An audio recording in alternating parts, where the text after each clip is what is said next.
I was reviewing house listings on my laptop when the bank notification flashed on my screen. Withdrawal, $187,450. 32, remaining balance, $0, 00. My husband of 12 years had drained our life savings while I was researching our dream. Home. 2 hours later, when I confronted the bank president about this obvious error, he looked at me with unexpected recognition and said, "Mrs. Wilson, I believe you taught my daughter in 3rd grade. Everyone still calls you Mom Wilson at Franklin Elementary." Before we jump back in, tell us where you're tuning in from. And if this story touches you, make sure you're subscribed. Because tomorrow, I've saved something extra special for you. There's a strange clarity that comes with catastrophe. Details you'd normally overlook suddenly burn themselves into your memory with laser precision. The way sunlight streamed through the blinds, casting tiger stripes across the hardwood floor, the smell of fresh coffee lingering in the kitchen, the cheerful chirp of birds outside the window, nature's cruel reminder that the world continues turning even when yours stops spinning. These are the details I remember from April 15th, the day my husband Andrew emptied our joint bank account and shattered our life together like a crystal vase dropped on concrete. It started as an ordinary Thursday morning. Andrew had left earlier than usual for what he called a client breakfast meeting, kissing me on the forehead before he slipped out. I remember thinking it was sweet that he didn't want to wake me fully. I remember being grateful. Imagine that. Feeling grateful towards someone who was already well into his calculated betrayal. After getting our 9-year-old daughter Lily off to school, I settled at the dining table with my laptop. After 15 years of teaching elementary school, I'd finally accumulated enough savings, or so I thought, to consider a change. Andrew and I had been discussing moving from our rental into a home of our own, something with a garden for my herbs and enough space for Lily to have friends over without feeling cramped. I'd been obsessively checking real estate listings for months, creating elaborate spreadsheets comparing square footage, school districts, and proximity to parks. That morning, a new listing had appeared that seemed perfect. A craftsman bungalow with bay windows and built-in bookshelves, just 3 blocks from Lily's school. The asking price was high but within our reach, thanks to the $187,000 we'd saved.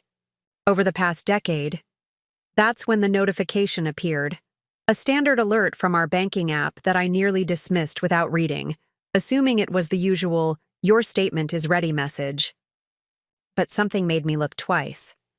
Withdrawal, $187,450. 32, remaining balance, 0, 00. My first thought was identity theft. Some hacker had gained access to our account and stolen our savings. I felt panic rising in my chest as I fumbled for my phone to call Andrew, to warn him of this emergency. He didn't answer. I tried again. Still nothing. I called the bank instead, fingers trembling as I navigated their automated system. When I finally reached a representative and explained the situation, her response chilled me to the bone. "Yes. Mrs. Wilson, I'm showing a withdrawal processed this morning at 8:17 a.m. It was an in-person transaction at our Westlake branch, authorized with proper identification and your account security questions." "That's impossible," I insisted. "I haven't been to the bank today, and that's our entire savings account." "The withdrawal was made by a joint account holder," she explained with professional detachment. "Mr. Andrew Wilson."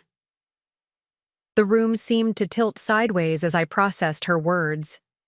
Andrew had withdrawn our entire savings, money we'd scrimped and saved for years, foregoing vacations and driving older cars to accumulate, money that represented countless small sacrifices and shared dreams. "There must be some mistake," I said, my voice barely a whisper. "We were planning to buy a house." The representative's tone softened slightly. "I understand this is concerning, Mrs. Wilson. Would you like to speak with a manager?" 20 minutes later, I was driving to the bank's main branch downtown, my mind churning through possible explanations. Perhaps Andrew was surprising me with cash for a down payment? Maybe he'd move the money to a different account with better interest rates. The scenarios I invented grew increasingly desperate and implausible as I navigated through traffic. The bank's modern glass building loomed ahead as I pulled into the parking lot. Inside, the cool, quiet atmosphere felt jarringly at odds with the chaos in my mind. I approached the receptionist, trying to keep my voice level as I requested to speak with the branch manager about an urgent matter. "Mrs. Wilson?" The man who approached moments later wasn't the anonymous bank official I'd expected. He was middle-aged with kind eyes and a slightly rumpled suit. Something about his face seemed vaguely familiar, though I couldn't place him. "I'm Daniel Mercer, the branch president. Let's talk in my office." I followed him through the lobby, aware of the curious glances from tellers and other customers. Did I look as shattered as I felt? Could they see the fault lines spreading across my composure? Mr. Mercer closed his office door and gestured to a comfortable chair across from his desk. "Now, what seems to be the problem?"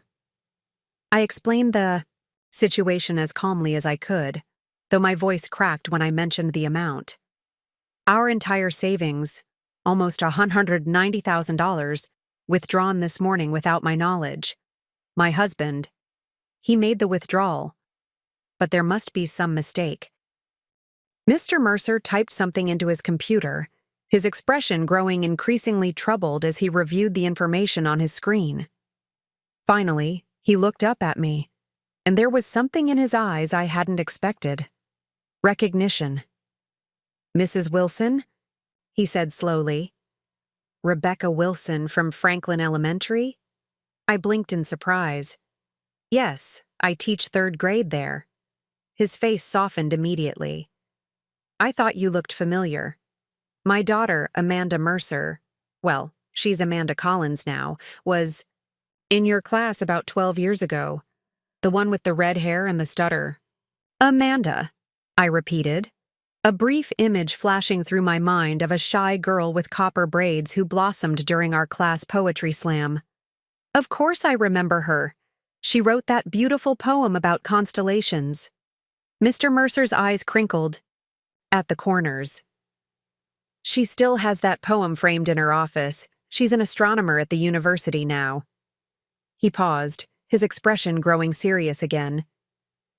"Everyone at Franklin still talks about Mom Wilson, you know, the way you connect with those kids. It's special. Under any other circumstances, this unexpected connection would have been a delightful coincidence, a reminder of why I loved teaching. But in that moment, it only intensified my disorientation. How could my world be simultaneously imploding and continuing on as normal? How could I still be Mom Wilson while my own family was disintegrating? "About my account," I prompted gently, pulling us both back to the matter at hand. Mr. Mercer's expression grew troubled again. "Yes, I'm afraid the transaction appears legitimate. Your husband came in personally this morning, presented proper identification, and withdrew the funds. He had all the necessary authorization as a joint account holder. Can you tell me if he said anything? Gave any reason?" Mr. Mercer hesitated. "I wasn't personally involved in the transaction, but let me check with the teller who processed it." While he made a quick phone call, I stared blankly at the framed family photo on his desk. His wife, 2 grown children, and a golden retriever, all smiling on a beach somewhere. A normal, happy family. Like I thought mine was until 90 minutes ago. "I've spoken with Melissa, who handled the transaction," Mr. Mercer said after ending his call. "She says Mr. Wilson appeared. In a hurry. He requested a cashier's check rather than cash," made out to himself.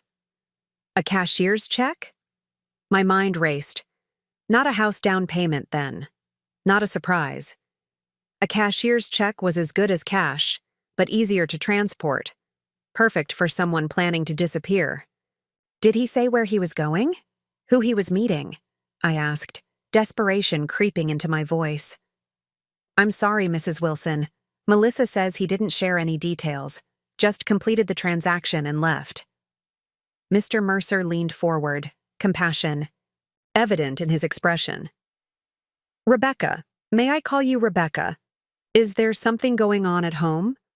Are you in any danger? The question startled me. Danger? No, nothing like that. Andrew isn't. He's never been violent. Even as I defended him, a part of me wondered if I really knew this man who had just stolen our future. We were supposed to be looking at houses this weekend. Everything was fine. At least I thought it was. Mr. Mercer nodded, though the concern in his eyes didn't diminish. In situations like this, well, in my 27 years in banking, I've seen similar withdrawals when someone is planning to leave a relationship. I don't want to alarm you, but have you been able to reach your husband since this happened? I shook my head, a lump forming in my throat. He's not answering his phone. I see. Mr. Mercer's tone was gentle but direct. Rebecca, I need to be clear about something. Legally, your husband had every right to withdraw those funds. In a joint account, either party can withdraw any amount without the other's permission. It's one of the risks of joint accounts that many couples don't fully consider. So there's nothing you can do, I said flatly. It wasn't a question.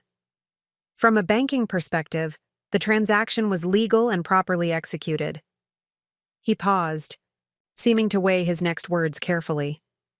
However, from a human perspective, I find this situation deeply troubling, especially knowing who you are and what you mean to this community. I felt tears threatening and blinked them back furiously. I refused to fall apart in this office, in front of Amanda Mercer's father, who now knew more about my crumbling marriage than I did. What would you suggest I do? I asked, clinging to professionalism as a drowning person might grab a life preserver. Mr. Mercer reached for a business card and a pen. First, call your husband again. From here, if you'd like. If you still can't reach him, I recommend 2 immediate steps. He wrote something on the back of his card. This is the name and number of Patricia Alvarez, an excellent family attorney who can advise you on your legal options. And I'm writing down my personal cell number as well.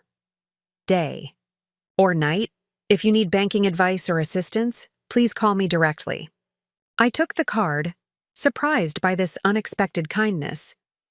Thank you, Mr. Mercer. Daniel, please, and Rebecca. He hesitated, then continued with quiet intensity. What your husband did may have been legal, but that doesn't make it right. Remember that.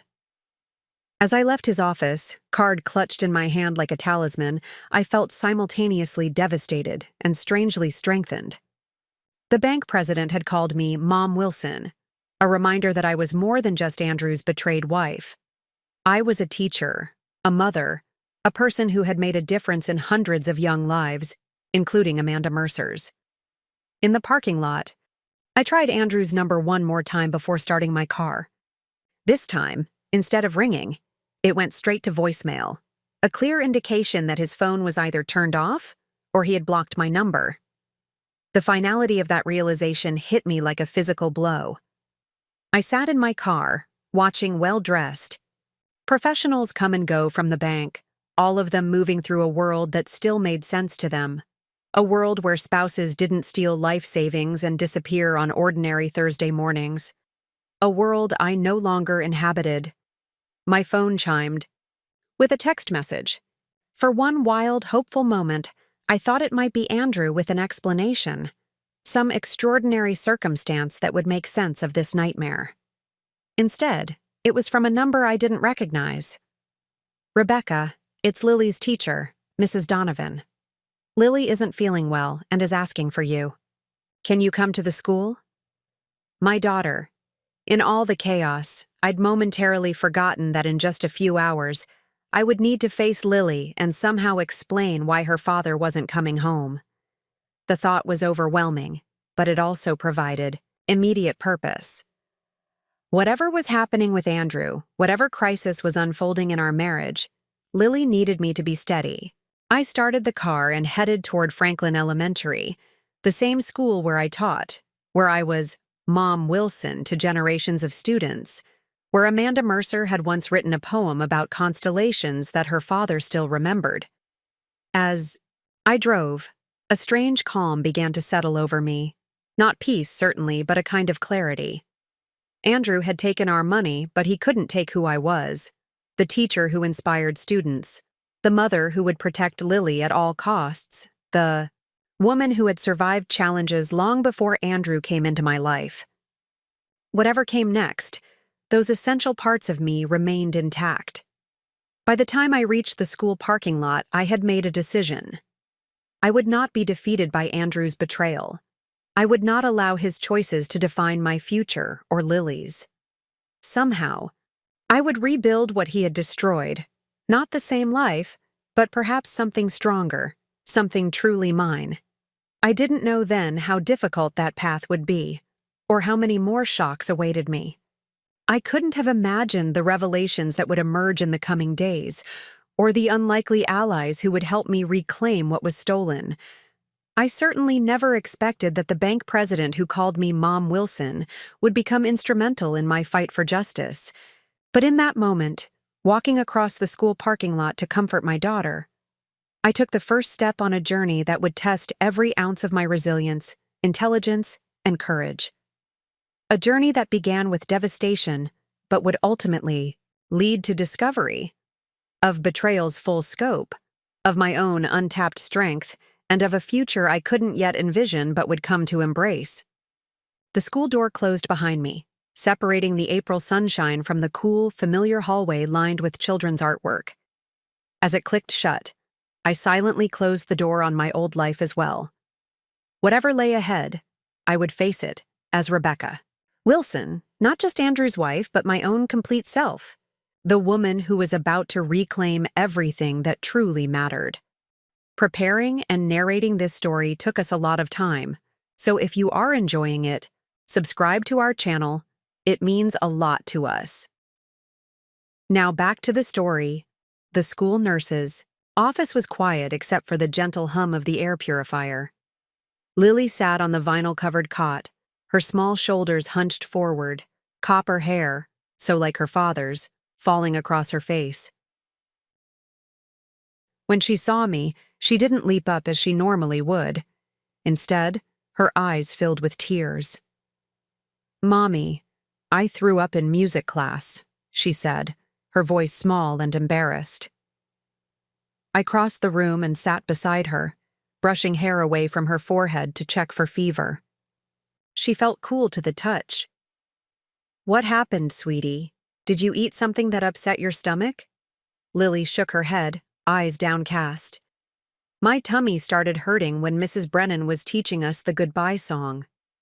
The goodbye song, a cheerful melody about friends parting and meeting again.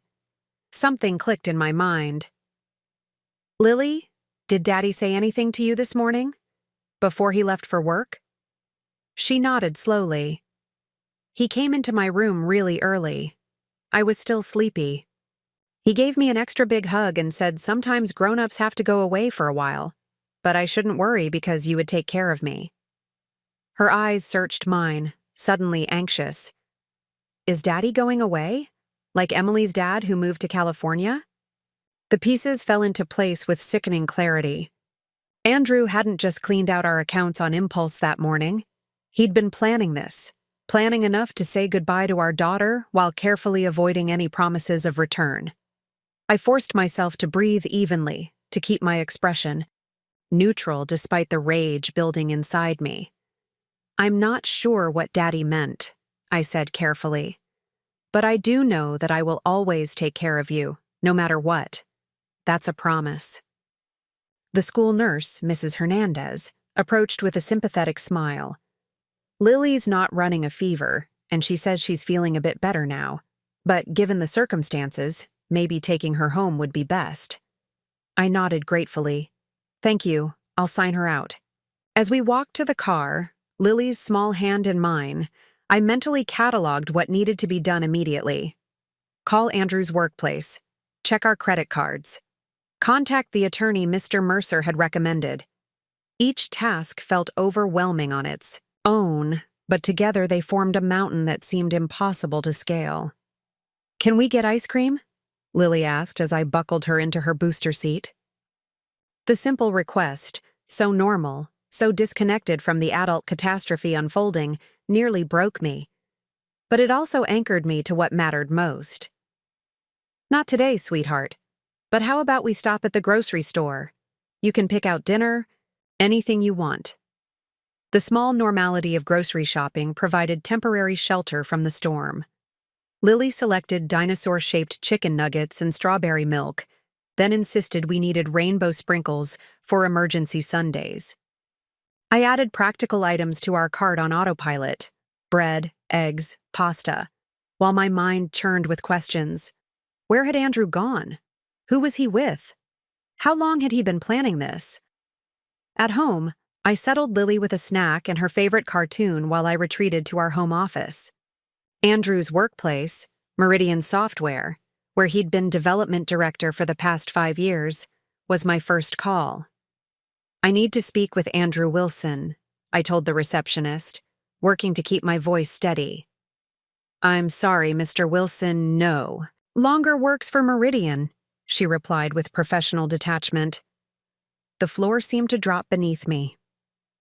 "What do you mean? He left for work this morning."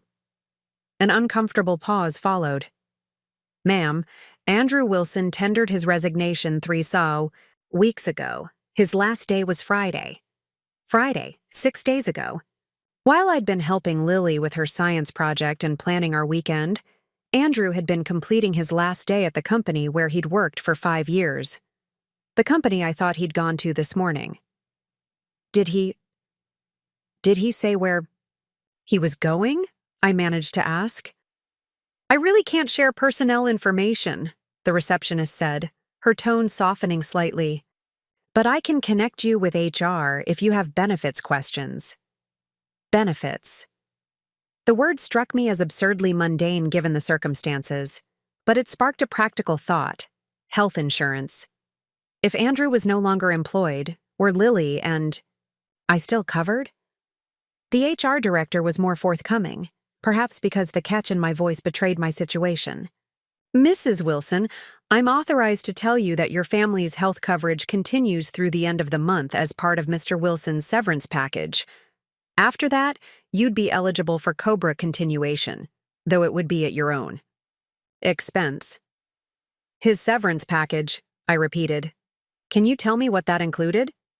She hesitated. "I probably shouldn't, but he received 8 weeks of salary, paid in a lump sum last Friday. Standard procedure for a director-level employee. 8 weeks' salary, approximately $40,000 after taxes. Added to our emptied savings, Andrew had vanished with nearly $250,000. After ending the call, I sat motionless at the desk, surrounded by evidence of our shared life. Family photos, the calendar marked with Lily's activities and our dinner plans for the week, a stack of house listings I'd printed just yesterday. The magnitude of Andrew's deception was still expanding, revealing new dimensions I hadn't even considered. I reached for my phone again, this time to call the attorney Mr. Mercer had recommended. Patricia Alvarez's secretary informed me that the earliest available appointment was Monday morning. "It's urgent," I insisted. "My husband has abandoned our family and taken all our money. I need to know my options immediately." The secretary's tone changed. "Ms. Alvarez sometimes takes calls during her lunch hour for emergency situations. Let me check if she's available now."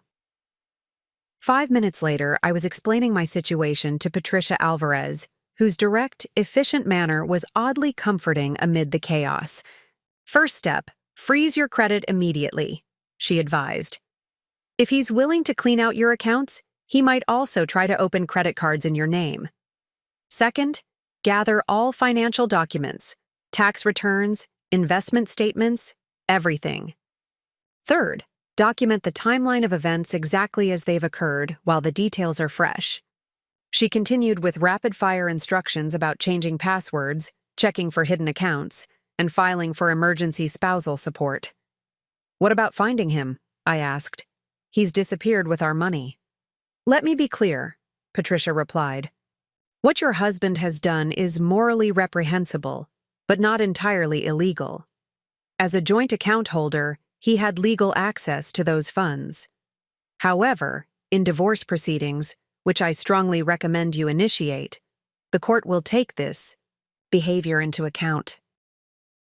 He will be required to disclose all assets and account for that money. Hiding marital assets is illegal. But how can they force him to disclose anything if we don't know where he is? That's where a good private investigator comes in. I'll send you contact information for someone I trust. She paused, then added with steely conviction, Rebecca. People who run like this almost always leave tracks. Digital footprints, financial records, travel documents. Your husband isn't a professional criminal. He's just a man who thought he found an easy way out. We will find him. Her confidence gave me the first glimmer of hope since seeing that bank notification. I wasn't powerless. There were steps to take, systems in place, professionals who could help. After ending the call with Patricia, I checked our joint credit cards. 2 were maxed out with cash advances taken yesterday, another $22,000 gone. The third showed recent charges at an upscale men's store and a luggage shop. Final preparations for his escape. As I documented these discoveries in the notebook Patricia had advised me to keep, my phone rang. I didn't recognize the number but answered anyway, desperate for any information. Rebecca? It's Daniel Mercer from First Capital Bank. The bank president's voice was unexpected but welcome. Yes, hello. Thank you again for your help earlier. I'm actually calling with some information that might be useful to you. After our meeting, I took the liberty of reviewing the bank's security footage from this morning. Your husband didn't come alone to make that withdrawal. My heart stuttered. He was with someone? A woman waited in the lobby while he conducted the transaction. They left together. The confirmation of what I'd begun to suspect still hit like a physical blow. Can you describe her? Blonde, early 30s, professionally. Dressed? They appeared familiar with each other. His diplomatic phrasing couldn't disguise what he meant. An affair. The most obvious explanation, yet somehow I hadn't fully acknowledged it until now. I'd been focused on the missing money, the practicalities of survival, not the emotional betrayal underlying it all. Thank you for telling me, I managed to say. There's one more thing, Daniel continued. After they left the bank, they got into a black Range Rover. I noted the license plate number, thinking it might be helpful to you. He read off the number, which I dutifully recorded in my notebook.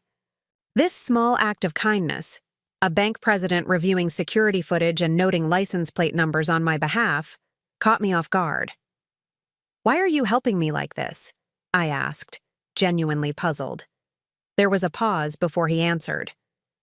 When Amanda was in your class, she was struggling, not just with her stutter, but with severe anxiety after her mother and I divorced. You were the one who noticed, who reached out to me, who helped create a safety plan for her at school. You even gave her your personal phone number to call if she had a panic attack when I had custody weekends.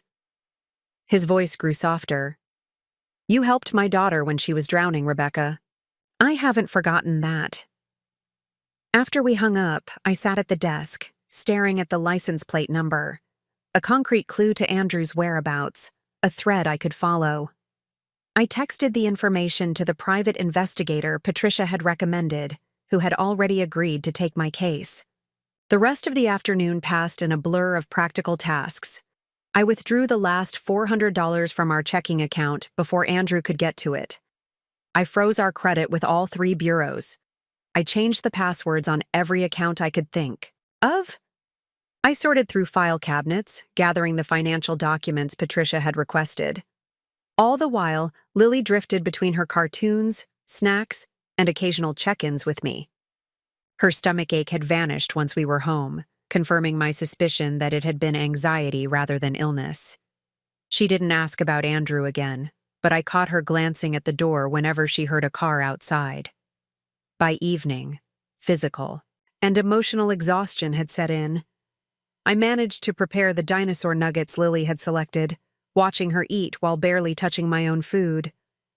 The practical steps I'd taken throughout the day had kept me functioning, but as night approached, the magnitude of what had happened began to sink in. Not just the financial devastation, though that was overwhelming enough. It was the realization that the man I'd trusted completely, the father of my child, had been systematically deceiving me for weeks, possibly months. Every kiss goodbye, every dinner conversation, every family movie night during that time had been a performance on his part, a means of maintaining the facade while he orchestrated his escape. After tucking Lily into bed with extra stories and reassurances, I returned to the living room and allowed myself to fully feel the emotions I'd been suppressing all day. Betrayal, certainly. Rage at the calculated nature of Andrew's actions. Fear about our financial future. But beneath these expected reactions was something more surprising, a profound sense of humiliation. How had I not seen this coming? Were there signs I'd missed? Conversations that should have alerted me? I'd prided myself on my perceptiveness with my students, noticing the subtle shifts in behavior that signaled trouble at home or conflicts with peers. Yet I'd completely missed the disintegration of my own marriage. My phone chimed with a text. Message. It was from the private investigator. Traced license plate to rental car. Returned at Oakland Airport this afternoon. Working on passenger manifests. Oakland, across the bay from San Francisco. Andrew was putting distance between us, but he hadn't left the country. Not yet, at least. Another piece of the puzzle, another thread to follow. As I processed this information, my phone rang. An unknown number again, but different from Daniel Mercer's or the private investigators. I answered cautiously. Rebecca? It's Natalie Winters. From Meridian Software? The name was vaguely familiar. Someone Andrew had mentioned from work, though we'd never met. Yes? I responded, uncertain why one of Andrew's former colleagues would be calling me.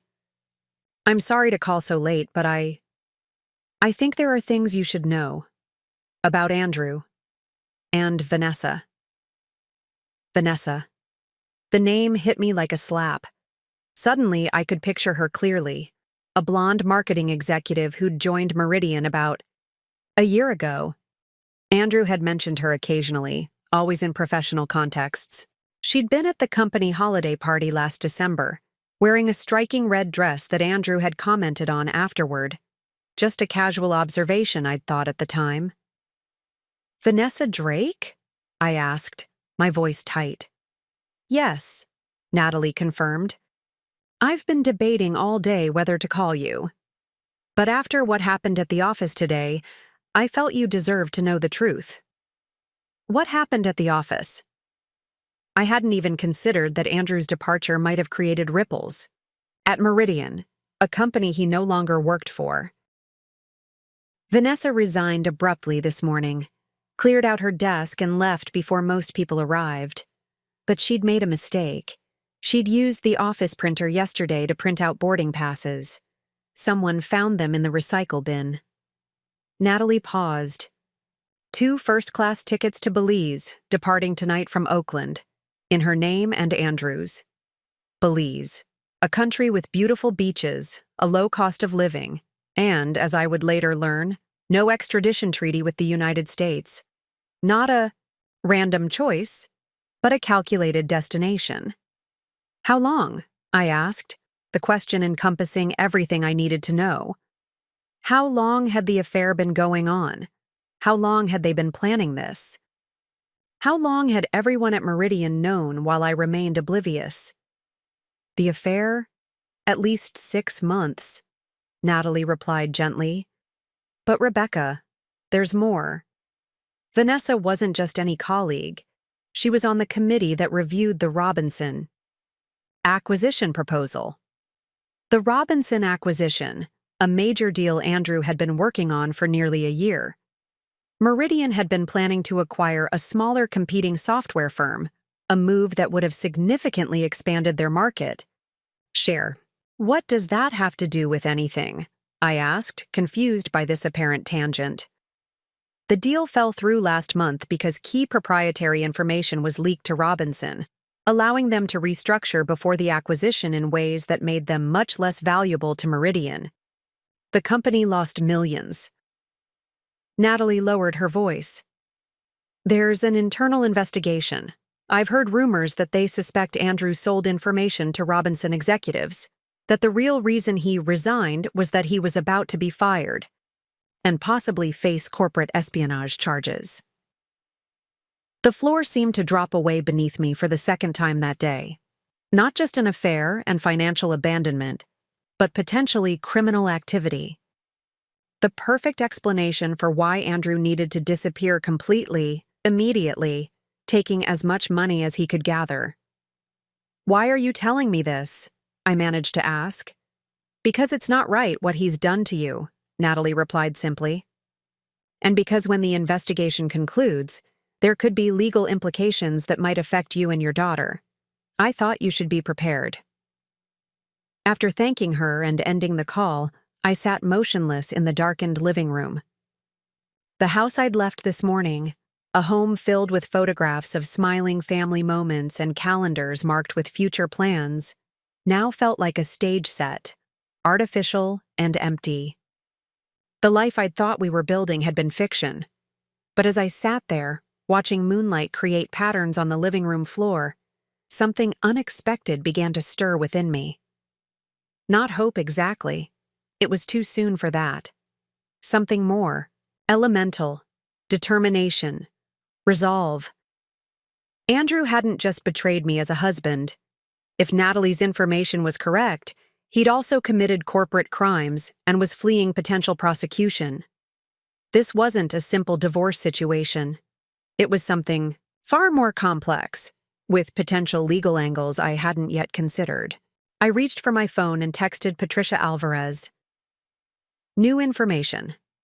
Andrew possibly involved in corporate espionage at Meridian Software, trying to flee to Belize tonight. Can we use this? Her response came quickly. This changes everything. If he's fleeing potential criminal charges, we have additional legal leverage. I'll call you first thing tomorrow.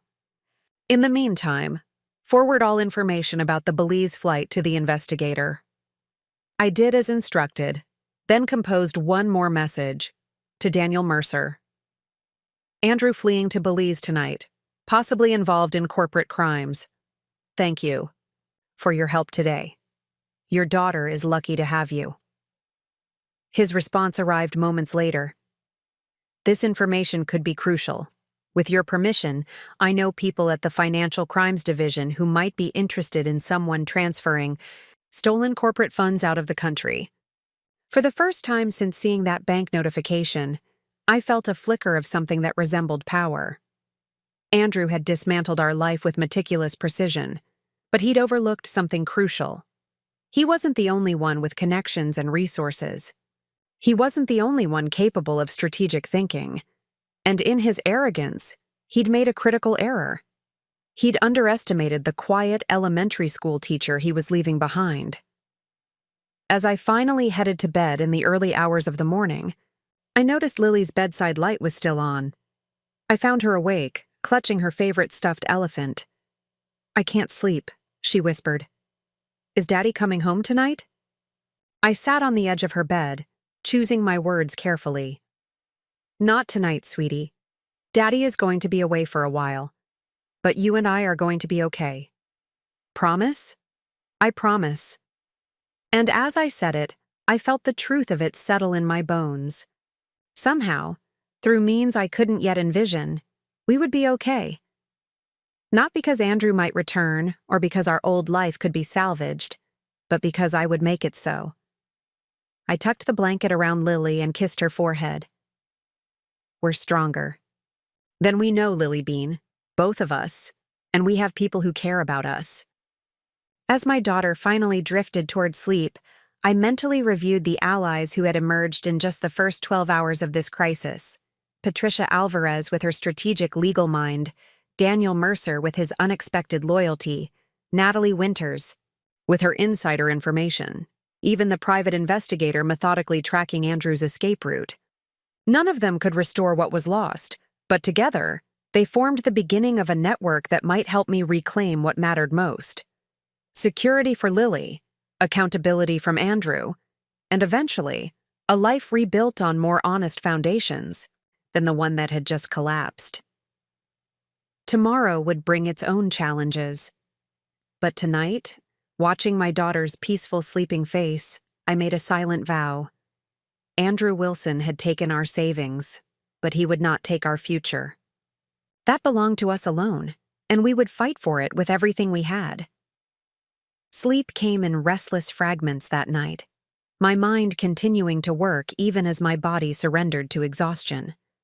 By 5:30 a.m., I was fully awake, watching dawn creep across the ceiling and mentally organizing the battles that lay ahead.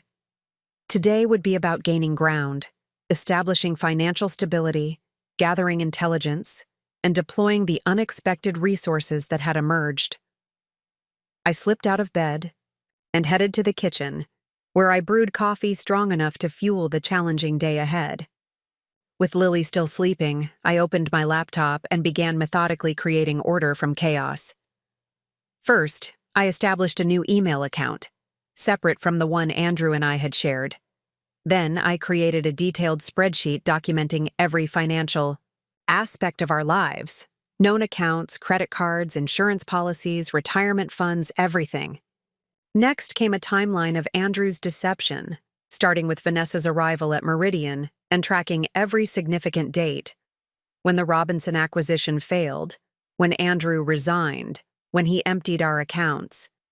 Patterns emerged that I hadn't seen before, connections between events that revealed the calculated nature of his betrayal. My phone rang at 7:15 a.m. Patricia Alvarez, already at work despite it being Friday. "I've been reviewing your situation," she said without preamble. "The corporate angle changes our approach significantly. I've drafted emergency motions for asset freezing and expedited discovery based on flight risk and potential criminal activity. The courts take a very different view when someone is attempting to flee the country with potentially ill-gotten gains." "Can we stop him from leaving?" I asked, the question that had kept me awake through the night. "Potentially, but we need to move quickly. I'm sending a courier with documents for you to sign. Once filed, we can request a hearing as early as this afternoon." The efficiency was startling. That fast? Judges don't look kindly on parties trying to flee the jurisdiction, especially when children and potential criminal activity are involved. "But Rebecca, I need to be clear. This is going to get complicated and potentially expensive." The word expensive sent a chill through me. With our savings gone and no access to credit, legal fees were a luxury I couldn't afford. "I'm not sure how I can pay you," I admitted. "Andrew took everything." "We'll figure something out," Patricia responded firmly. "Most important is acting before that flight takes off. I assume you want to move forward?" "Absolutely," I confirmed, surprising myself with the conviction in my voice. After ending the call, I quickly sent emails to Lily's school explaining her absence and to my principal requesting emergency personal leave. Then I called my parents, in Oregon, who had been planning to visit next month for Lily's birthday. My mother answered, her voice bright with early morning cheer. "Rebecca, what a lovely surprise to hear from you so early." I had prepared what I would say, but the moment I heard her voice, my carefully constructed explanation crumbled. "Mom," I managed before my voice broke, "something terrible has happened." The story poured out in disjointed fragments. The bank, notification, Andrew's disappearance, the affair, the potential corporate crimes, all of it.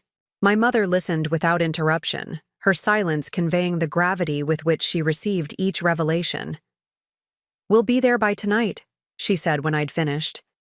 Your father will book flights immediately. You don't have to. Yes, we do. She cut me off gently. You need support, and Lily needs stability. We're coming. The simple certainty in her voice loosened something tight in my chest. I wasn't facing this alone. By 8:30, Lily was awake, and I was making pancakes shaped like stars, a special treat to ease her into what would be a difficult day. She seemed more subdued than usual, but brightened when I told her Grandma and Grandpa would be arriving that evening. Because Daddy's away? She asked perceptively. I nodded, flipping a pancake with forced casualness.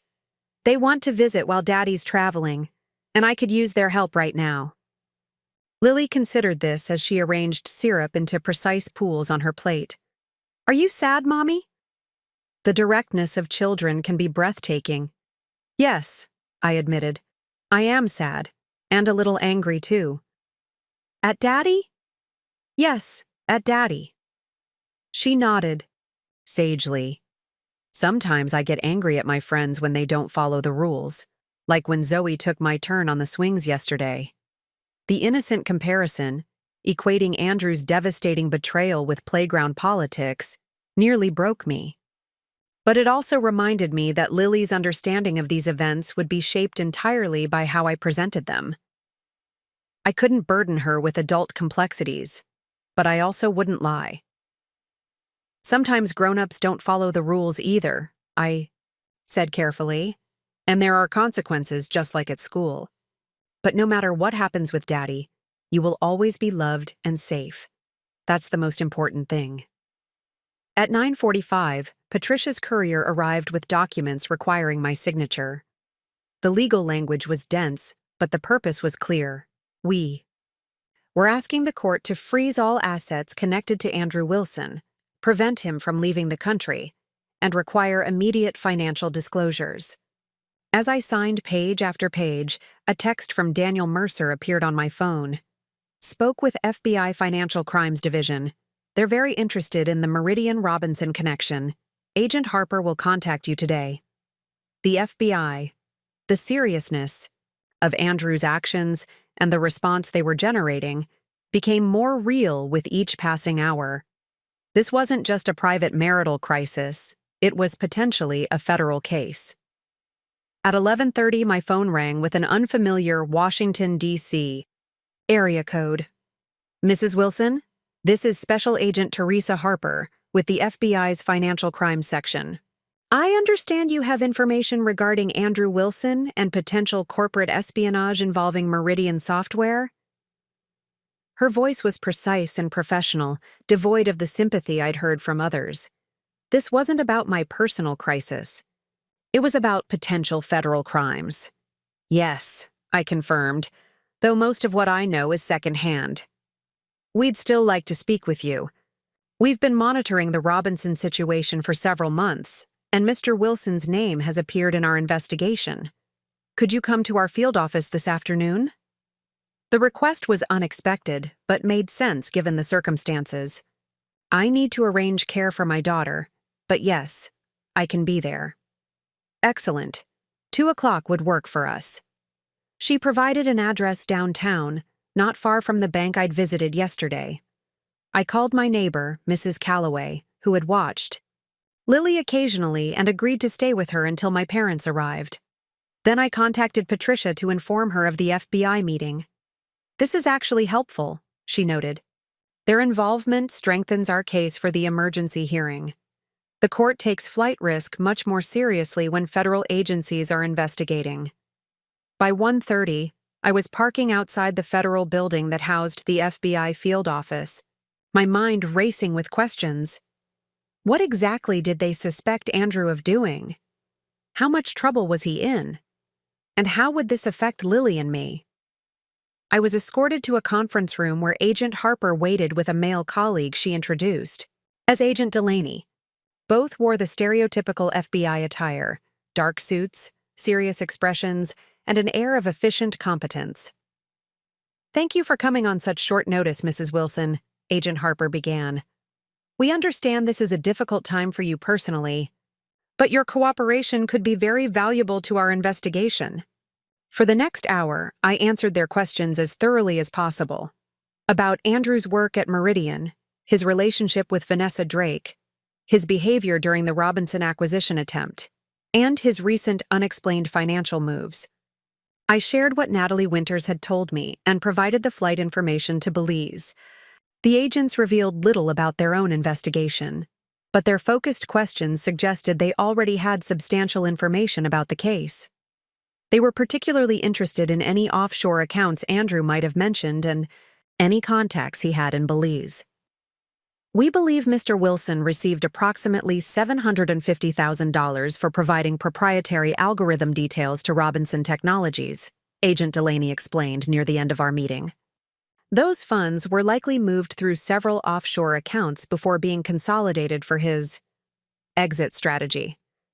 The amount stunned me. $750,000, far more than our stolen savings. Andrew hadn't just been planning an affair-fueled escape. He'd committed serious corporate espionage for an amount that could fund a new life in a country with no extradition treaty. Should I be worried about my own legal position? I asked, the question that had been nagging at me throughout the interview.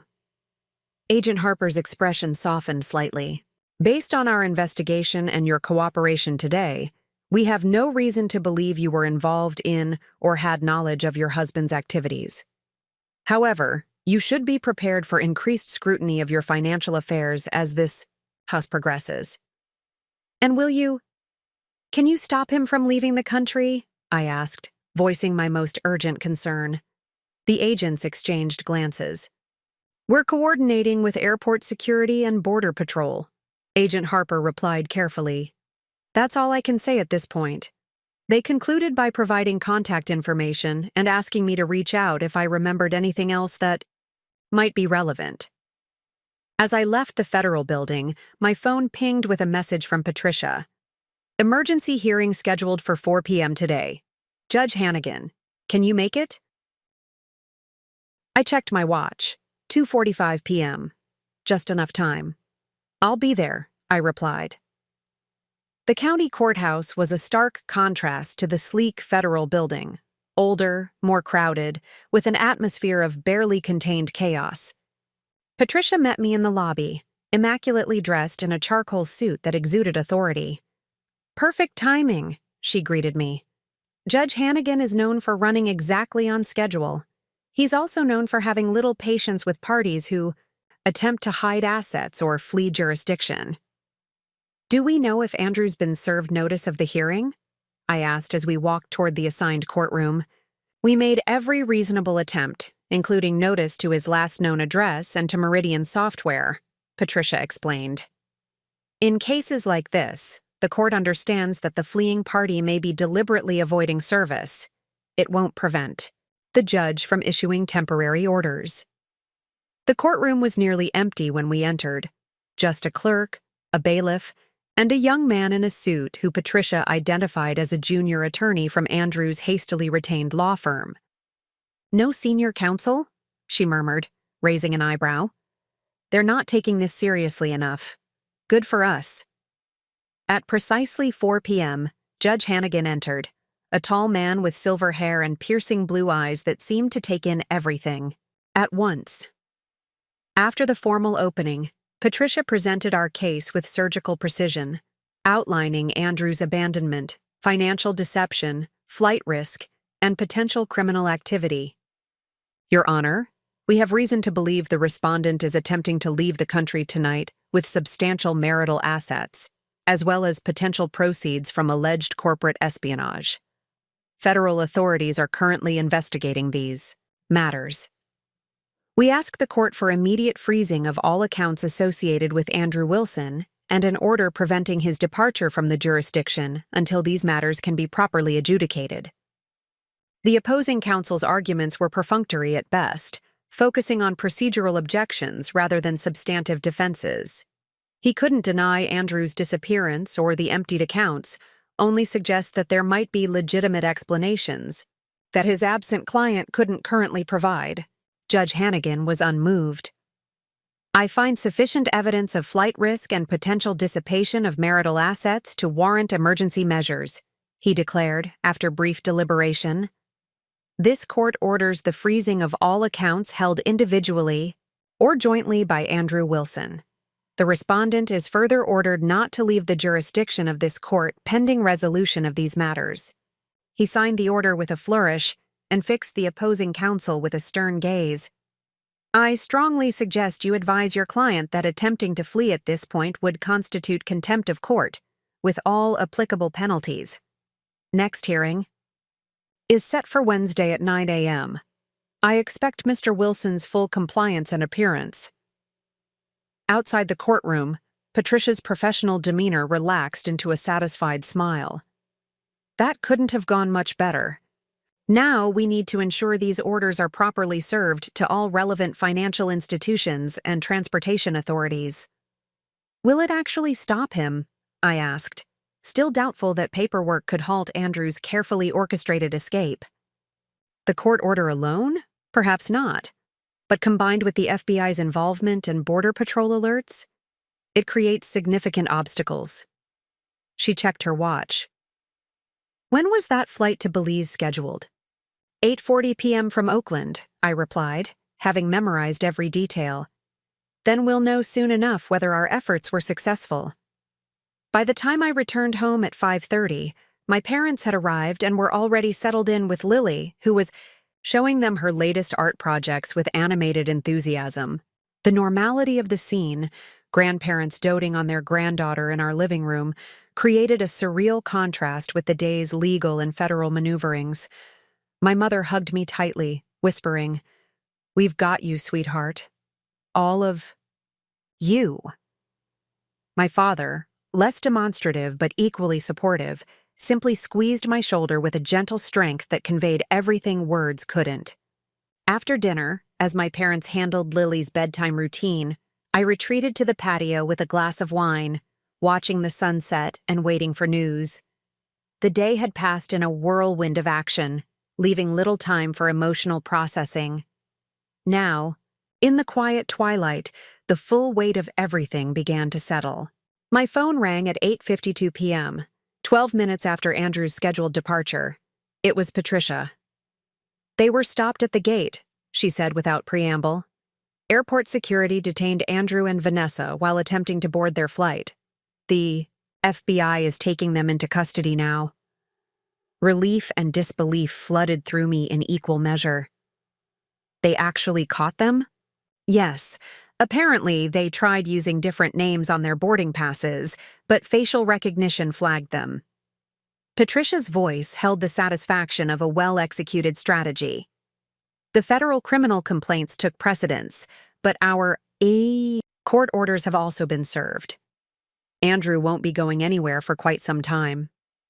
After thanking her and ending the call, I sat motionless, watching the last colors fade from the sky. 12 hours ago, Andrew had been hours away from escaping to a new life with my money and his mistress, leaving Lily and me to piece together the fragments of his destruction. Now he was in federal custody, his carefully constructed exit strategy, in ruins. My phone pinged with another message from Daniel Mercer. "Just heard the news. Congratulations on the first battle. If you need anything over the weekend, please don't hesitate to call." The first battle. His phrasing acknowledged what I was just beginning to understand.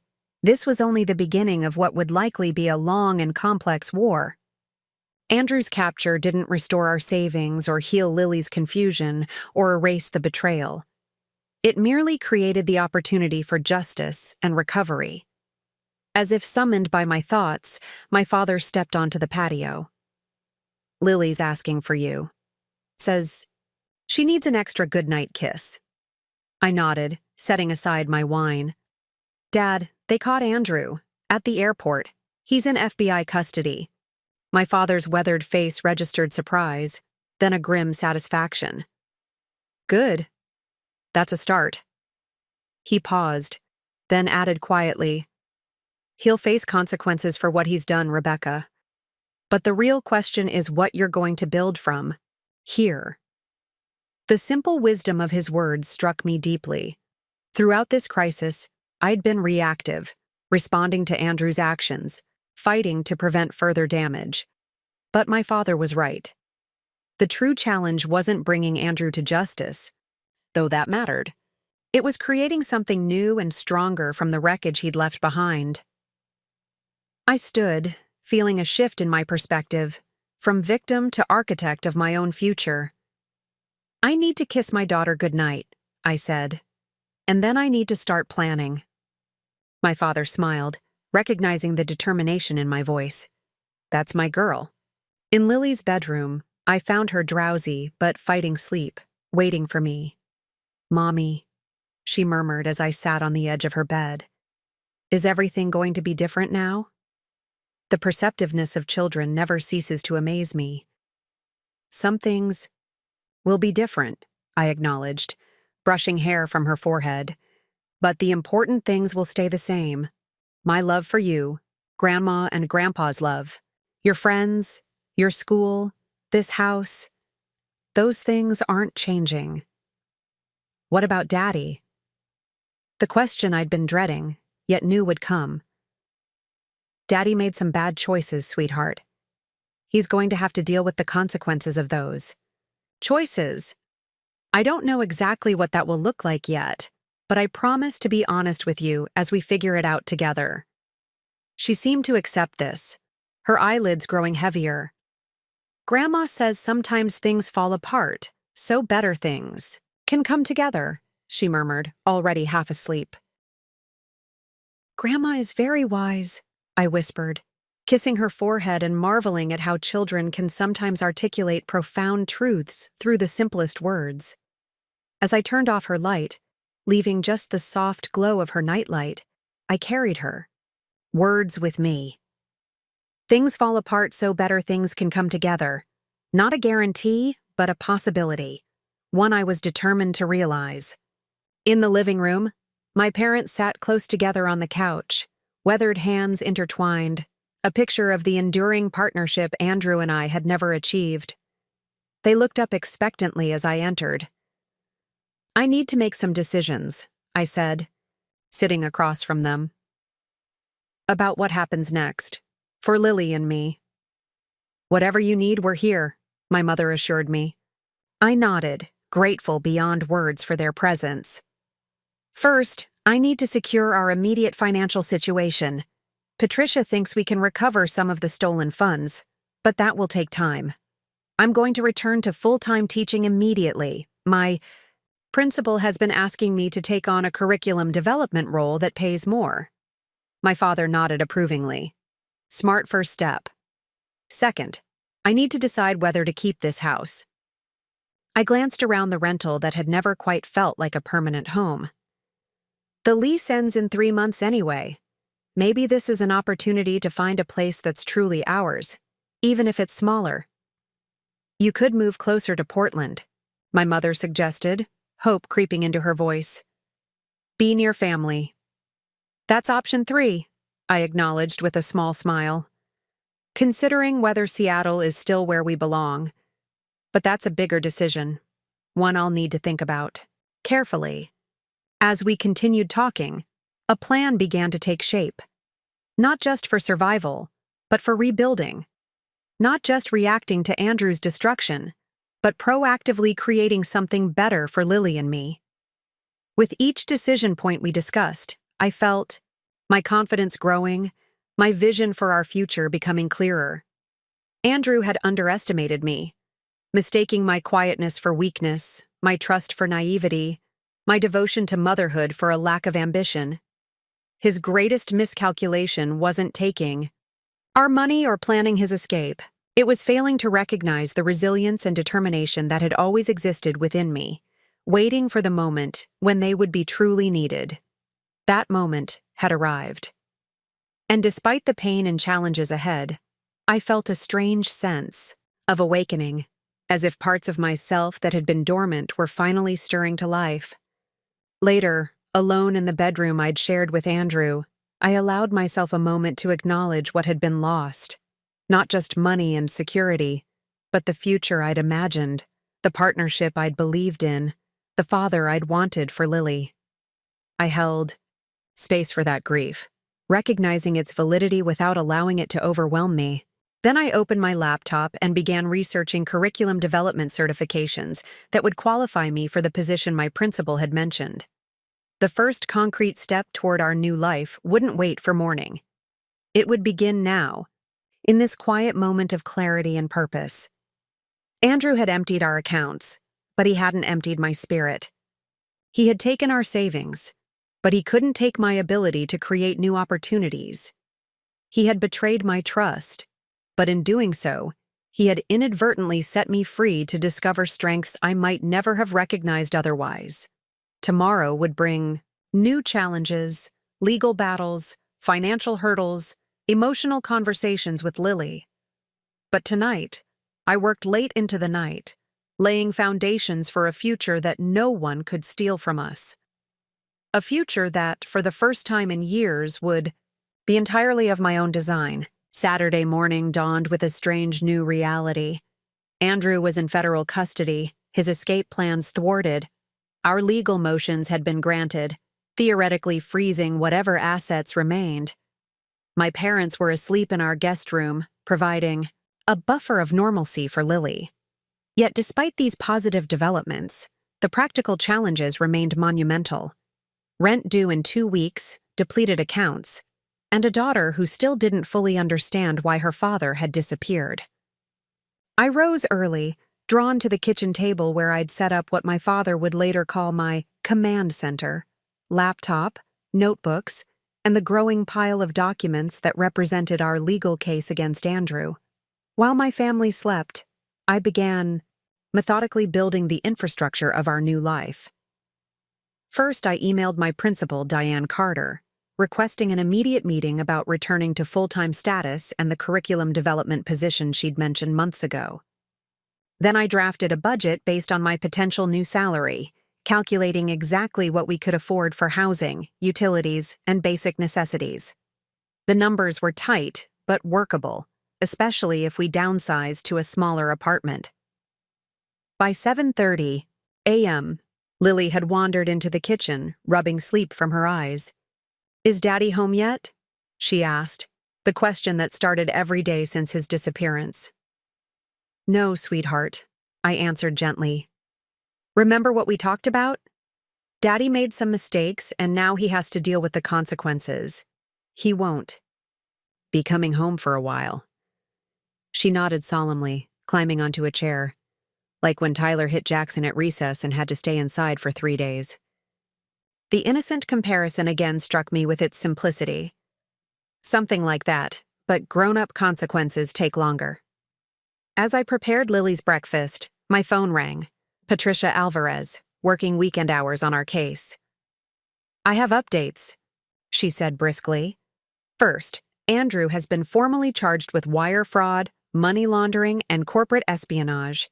He's being held without bail as a flight risk." "That was fast," I remarked, moving to the living room for privacy. "The FBI had been building their case for weeks. Your information just helped them locate him before he fled." Patricia's voice held a note of satisfaction. "Second, we've filed additional motions to trace and recover marital assets. The corporate espionage angle actually works in our favor here. The court is more inclined to thoroughly investigate financial trails when federal crimes are involved." "What about the actual money? Our savings?" I asked, focusing on the most immediate concern. "We've located approximately $35,000 in a secondary checking account Andrew opened last month. The court has frozen it, and we should be able to get access for you next week. The rest will take more time to trace, especially any offshore transfers." After ending the call, I returned to the kitchen where my parents had joined Lily. My mother was making her special blueberry pancakes while my father entertained Lily with elaborate stories about the hummingbirds that visited their garden in Oregon. The scene was so normal, so comforting, that I allowed myself a moment to simply absorb it before sharing Patricia's news. "That's a significant first step," my father said when I mentioned the located funds. "Not the full amount, but enough to provide breathing room." My mother's perspective was more personal. Has anyone let you know how Lily can contact Andrew? She deserves to hear from her father, regardless of what he's done. The question caught me off guard. In the whirlwind of legal proceedings and financial concerns, I hadn't considered the logistics of Lily's relationship with her incarcerated father. I'll ask Patricia about visitation and phone calls, I promised, making a note to address this crucial aspect of our new reality. After breakfast, my mother suggested taking Lily to the nearby park, giving me space to continue organizing our affairs. As they prepared to leave, Lily paused at the door. "Mommy, are you going to be okay while we're gone?" she asked, her expression serious. The role reversal, my 9-year-old concerned about my well-being, brought unexpected tears to my eyes. "I'm going to be just fine," I assured her. "And you know what? We're both going to be more than okay. We're going to build something wonderful together." Her smile returned, bright and trusting.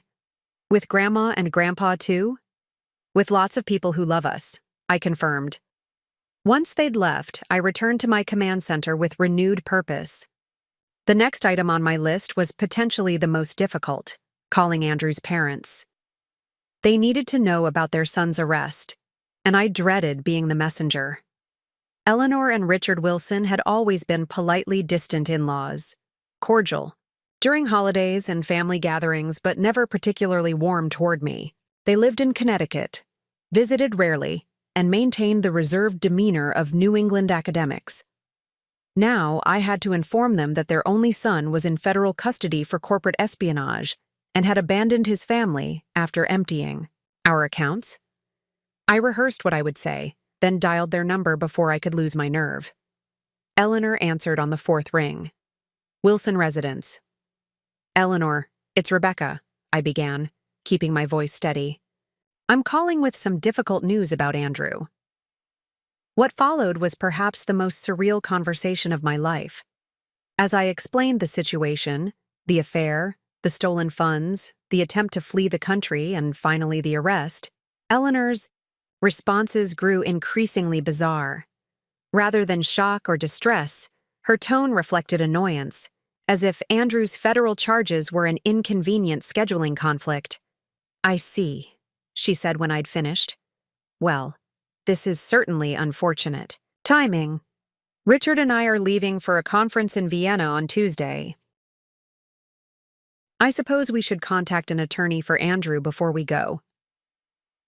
"He's already retained counsel for the criminal charges," I explained, bewildered by her detachment.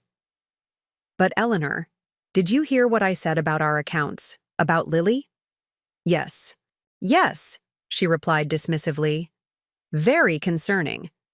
Though perhaps if you had maintained your career properly instead of working part-time, you wouldn't be in such a precarious position now." The victim-blaming stunned me momentarily silent. Then, anger rose, sharp and clarifying. "Eleanor, your son committed federal crimes, stole our life savings, abandoned his child, and attempted to flee the country with another woman.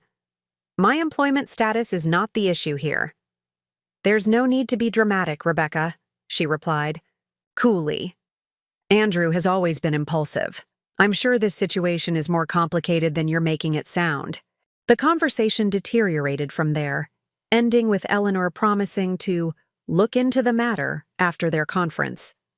I hung up feeling both furious and strangely liberated. Their reaction, while infuriating, explained so much about Andrew.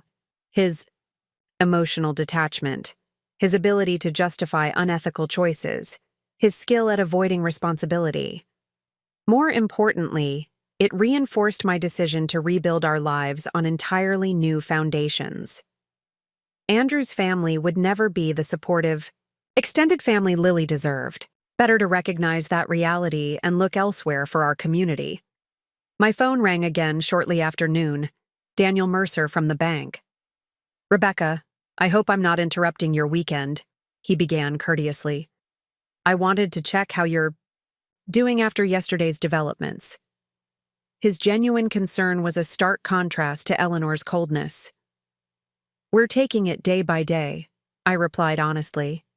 My parents are here helping with Lily, which is a tremendous support. Excellent. Family makes all the difference in times like these. He paused briefly. I'm actually calling with a potential opportunity. First Capital Bank has an educational outreach program for financial literacy in schools. We're looking for someone to coordinate with elementary teachers to develop age-appropriate curriculum. Given your background in education and recent experience with financial matters, I thought you might be interested. The offer caught me completely by surprise. Are you offering me a job, Mr. Mercer? Daniel, please, he corrected gently. And yes, I suppose I am. It would be part-time initially, 15 hours a week, with flexibility to work around your teaching schedule. The compensation is $35 per hour. I did the quick math. An additional $525 weekly that would make a significant difference in our budget. That's incredibly generous, but I have to ask, is this a real position, or are you creating something out of sympathy? His chuckle held genuine amusement. Rebecca, if there's one thing you learn in banking, it's that sympathy doesn't create budget lines. This is a legitimate program we've been planning for months. Your situation may have accelerated my call, but the position is very real. And frankly, after watching how methodically you've handled this crisis, I'm convinced you're exactly the right person for it. After discussing the details, I accepted the position, starting the following week. As I hung up, a wave of emotion swept through me. Not just relief at the additional income, but something deeper. For the first time since seeing that bank notification, I felt fortune turning in my favor. The resources I needed were appearing, often from unexpected sources. Just as I was adding the bank position to my budget spreadsheet, my email pinged with a response from Principal Carter. Can meet tomorrow at 2 p.m. Position still open, salary range 68K, 72K DOE. Anxious to discuss. Another piece falling into place. The combined income from full-time teaching, curriculum development, and the bank position would actually exceed what I'd earned before stepping back for Lily. We wouldn't be wealthy, but we would be secure, on my terms, through my efforts. When my parents returned with Lily, they found me transformed, energized rather than defeated, focused rather than overwhelmed. Over lunch, I shared the employment developments and my emerging financial plan. You've accomplished more in 24 hours than most people manage in a month of crisis, my father observed, pride evident in his voice. I didn't have the luxury of falling apart, I replied simply. Lily needs stability, and I'm the only one who can provide it now. My mother reached across the table to squeeze my hand. You've always been stronger than you give yourself credit for, Rebecca. Even as a child, you had this remarkable resilience. Remember when you broke your arm in 6th grade but still insisted on performing in the school play? You memorized your lines one-handed while wearing that bulky cast. The memory made me smile. I was stubborn. You were determined, she corrected. There's a difference. That afternoon, while my parents took Lily grocery shopping, I received another unexpected call. Natalie Winters from Meridian Software. Rebecca, I'm sorry to bother you at home, she began hesitantly. I wanted to let you know that the company is conducting internal interviews about the Robinson situation. They've asked me about my conversation with you. Is that a problem? I asked, immediately concerned that I'd somehow compromised her position. Not at all, she assured me. The FBI has requested full cooperation, and I've been completely transparent. But there's something else you should know. Her voice lowered slightly. The company is considering filing a civil suit against Andrew and Vanessa to recover damages from the failed acquisition. If they do, you might be called to testify about what you knew and when. The prospect of being dragged into corporate litigation on top of everything else was daunting. What would that involve? Mostly depositions and possibly court appearances if it goes to trial. But Rebecca, here's why I'm really calling. Meridian's legal team mentioned that as Andrew's spouse, you might have a claim to any settlement or judgment recovered from him, especially given your current situation. This was yet another angle I hadn't considered. If Meridian sued Andrew successfully, any financial judgment against him could potentially benefit Lily and me as his dependents. Another possible avenue for recovery. "Thank you, Natalie. I'll mention this to my attorney," I said, making a note to call Patricia on Monday. "One more thing," Natalie added. "I've been offered Andrew's former position as development director. If I accept, I'd like to implement some changes to the department, including creating a remote quality assurance role that might interest you once things settle down. Your teaching background would be valuable for documentation and training materials." 3 potential income sources in one day after thinking we'd been left with nothing. The universe seemed to be responding to my determination with unexpected opportunities. "I appreciate you thinking of me," I told her sincerely. "Let's stay in touch about it." By evening, I had constructed a comprehensive plan for our immediate future, a budget based on confirmed and potential income sources, a timeline for downsizing to a more affordable apartment, and a list of resources for helping Lily adjust to our new circumstances. I'd even drafted a letter to our landlord explaining the situation and requesting flexibility on our final month's rent while we transitioned.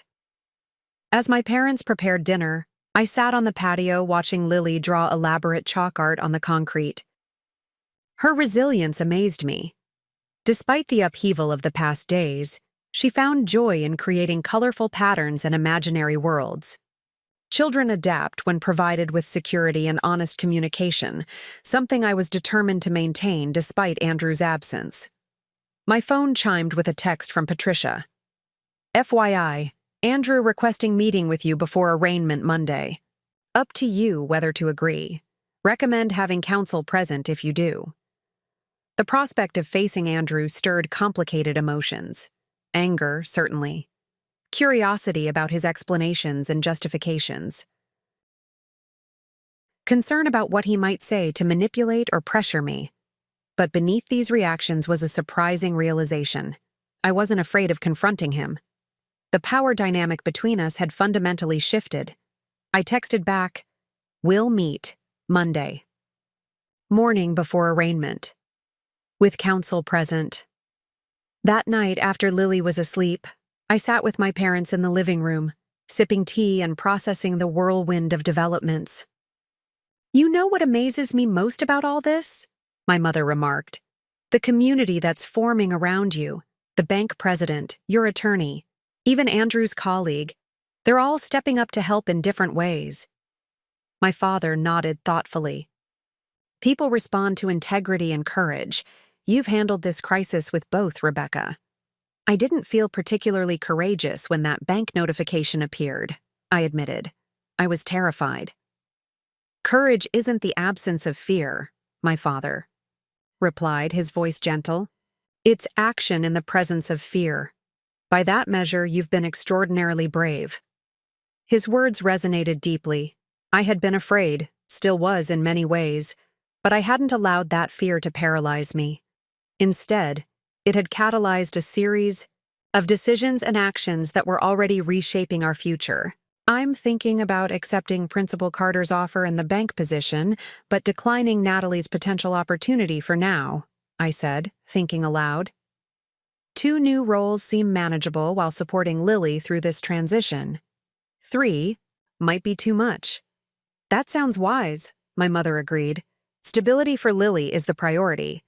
You can always explore the tech option later, if it still interests you." As my parents prepared for bed, my father paused in the hallway. "You know, Rebecca, I keep thinking about what you said earlier, that you didn't have the luxury of falling apart. That's true, but remember that processing grief and betrayal isn't falling apart. It's necessary healing. Make sure you create space for that alongside all this practical planning." His insight touched on something I'd been subconsciously avoiding: the emotional work of processing Andrew's betrayal. I'd been so focused on practical solutions and Lily's well-being that I'd barely acknowledged my own feelings of loss and anger. "I will," I promised. Once we're more stable. Alone in the living room, I allowed myself to truly feel the magnitude of what had happened. Not just the financial theft, but the profound betrayal of trust, the discarding of our family, the calculated deception over months. The emotions rose like a wave: rage, grief, humiliation, fear, threatening to overwhelm me after days of tightly controlled functionality. I let the tears come finally. Not the brief, shocked tears of the first day, but deep, body-shaking sobs that released the full truth of my shattered marriage and the enormous challenges ahead. I cried for the years invested in a relationship that had proven hollow, for Lily's lost sense of security, for my own naivety in trusting someone capable of such calculated cruelty. When the storm of emotion finally subsided, I felt strangely cleansed. Not healed, that would take much longer, but unburdened of the weight I'd been carrying beneath my practical exterior. My father was right. This processing wasn't falling apart. It was making space for something new to emerge. I moved to the window, gazing at the night sky. The moon was nearly full, casting silver light across the neighborhood.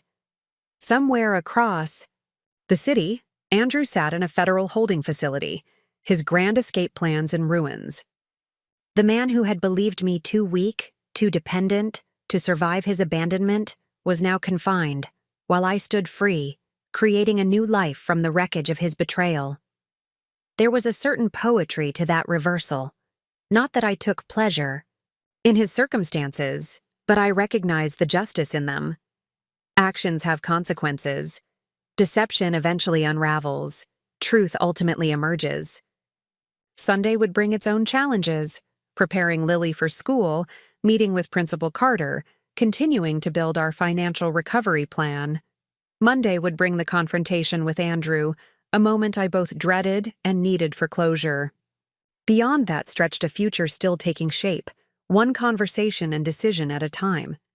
But in this quiet moment between breakdown and rebuilding, I felt a profound shift within myself, a reclamation of personal power that transcended the practical victories of the day.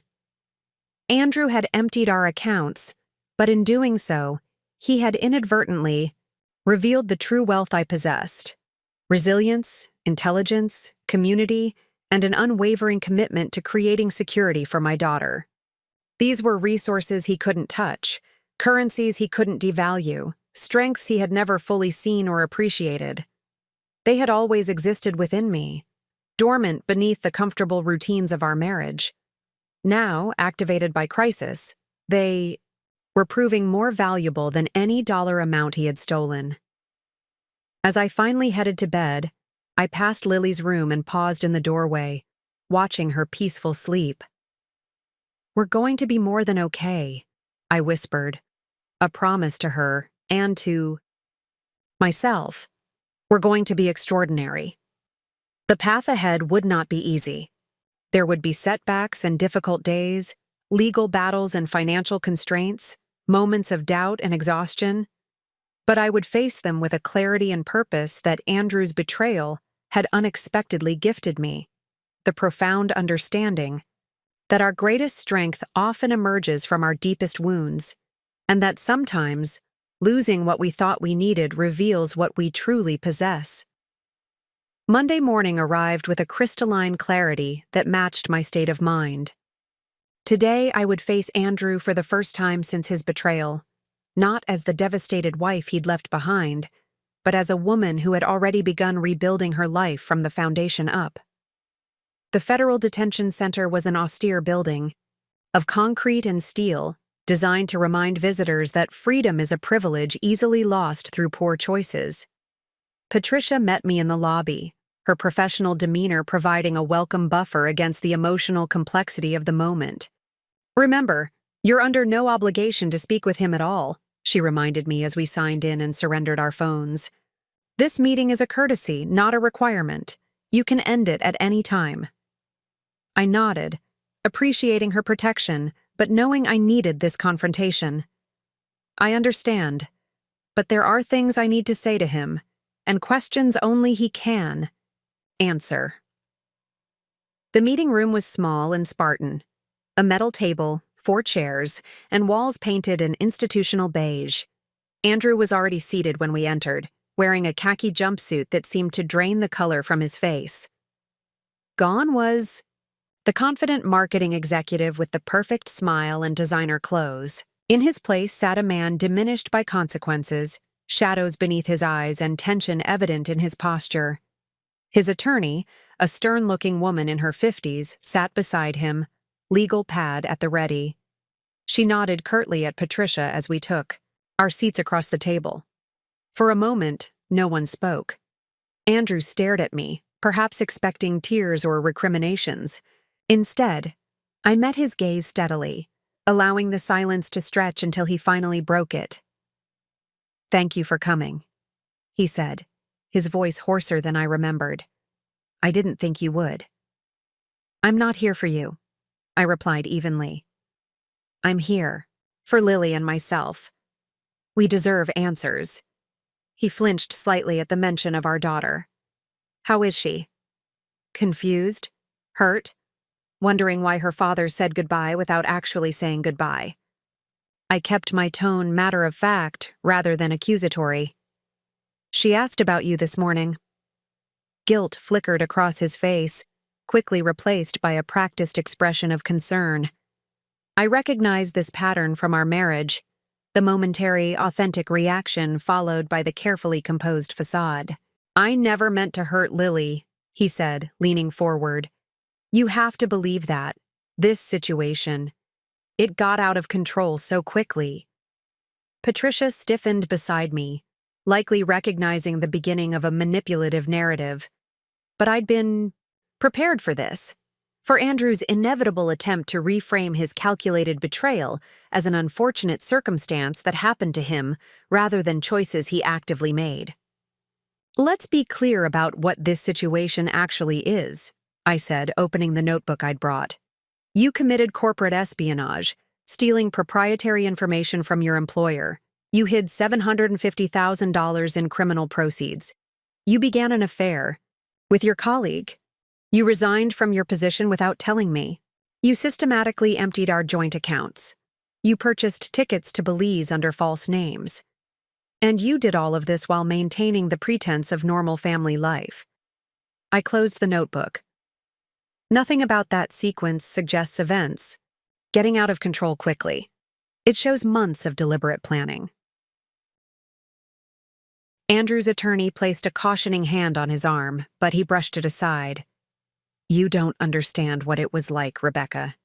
The pressure I was under, the opportunities I was missing because we were always focused on what you and Lily needed. Vanessa saw my potential in ways you never did." The attempt to shift blame was so transparent it almost made me laugh. "Andrew, I supported your career for 12 years. I stepped back from my own professional advancement to care for our child while you pursued promotions. I managed our home, Lily's education, our social obligations, and still maintained part-time work to keep my skills current. I kept my voice level, presenting facts rather than emotions. But this isn't actually about your career or my support. It's about your choices and their consequences." His expression hardened. "If you came here just to lecture me—" "I came for 2 reasons," I interrupted. "First, to understand whether you ever intended to be part of Lily's life again, because she deserves to know that. Second, to inform you personally that while you were planning your escape, I was building something stronger than what you destroyed." For the first time, uncertainty flickered across his face. This wasn't the conversation he had anticipated. He'd expected tears, pleading, perhaps even an opportunity to negotiate a lighter sentence in exchange for returning some of our money. Instead, he was facing a woman who had already moved beyond both victimhood and vengeance.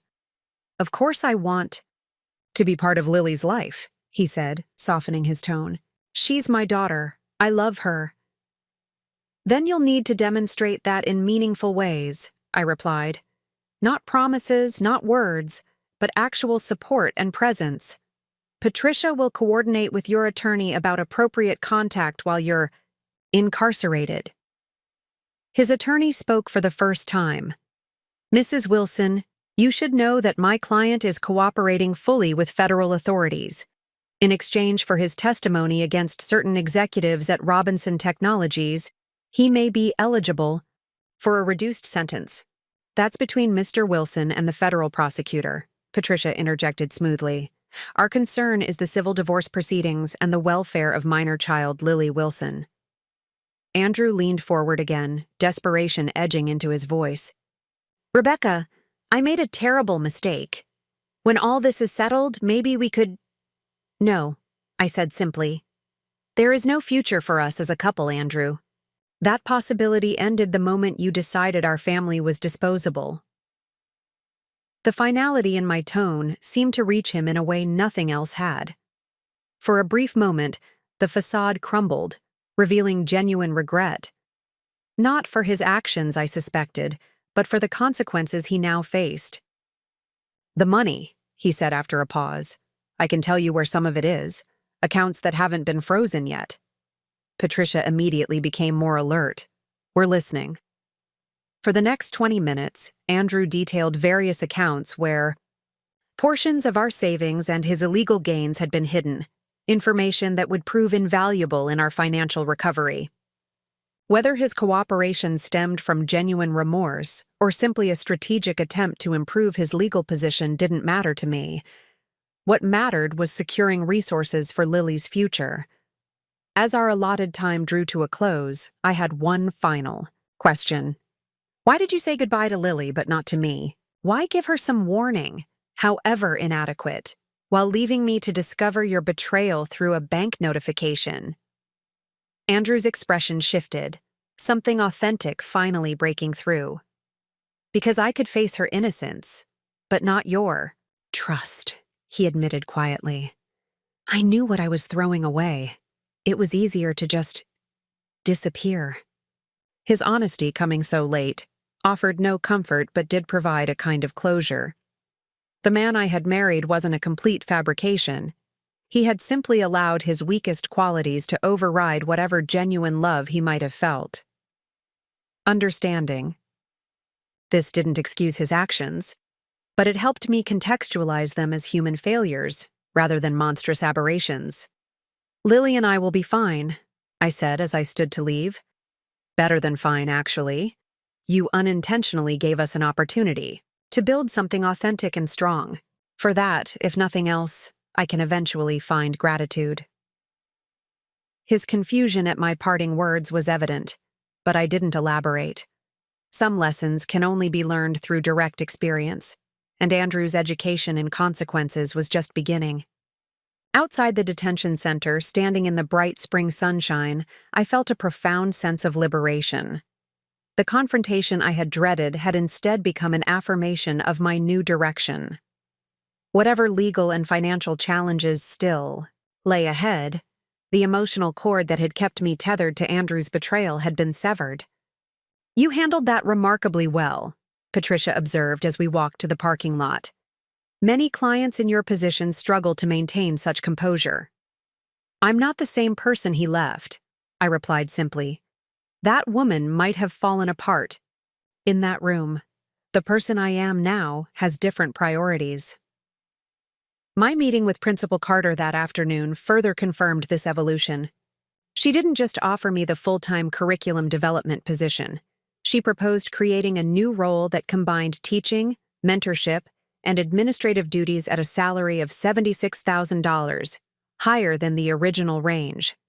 Frankly, Rebecca, we've been hoping to find a way to bring you back full-time for years, she explained as we sat in her sun-filled office. You have a gift for connecting with both students and other teachers. This situation, while personally challenging for you, actually creates an opportunity for the school to benefit from your talents more fully. The irony wasn't lost on me. Andrew's betrayal, intended to diminish me, was instead creating avenues for professional growth I might never have explored otherwise. By Tuesday evening, I had accepted both the expanded teaching position and Daniel Mercer's bank opportunity, establishing a combined income that would support Lily and me comfortably. Wednesday brought the formal divorce hearing, where the judge granted an expedited process given the extraordinary circumstances. Andrew, appearing via video from federal custody, raised no objections to my requests for full physical custody, child support based on his historical income rather than his current incarcerated status, and complete financial transparency. The respondent's actions demonstrate a profound breach of fiduciary duty to his family, the judge noted in her ruling. This court looks particularly unfavorably upon attempts to hide marital assets or abandon financial responsibilities to minor children. Mrs. Wilson is granted emergency support from all recovered funds pending final settlement. By Friday, just 1 week after discovering Andrew's betrayal, we had located and recovered nearly $165,000 of our original savings, with promising leads on additional accounts. The remaining amounts would take longer to trace through Andrew's complex web of offshore transfers, but Patricia was confident we would eventually recover most, if not all, of the missing funds.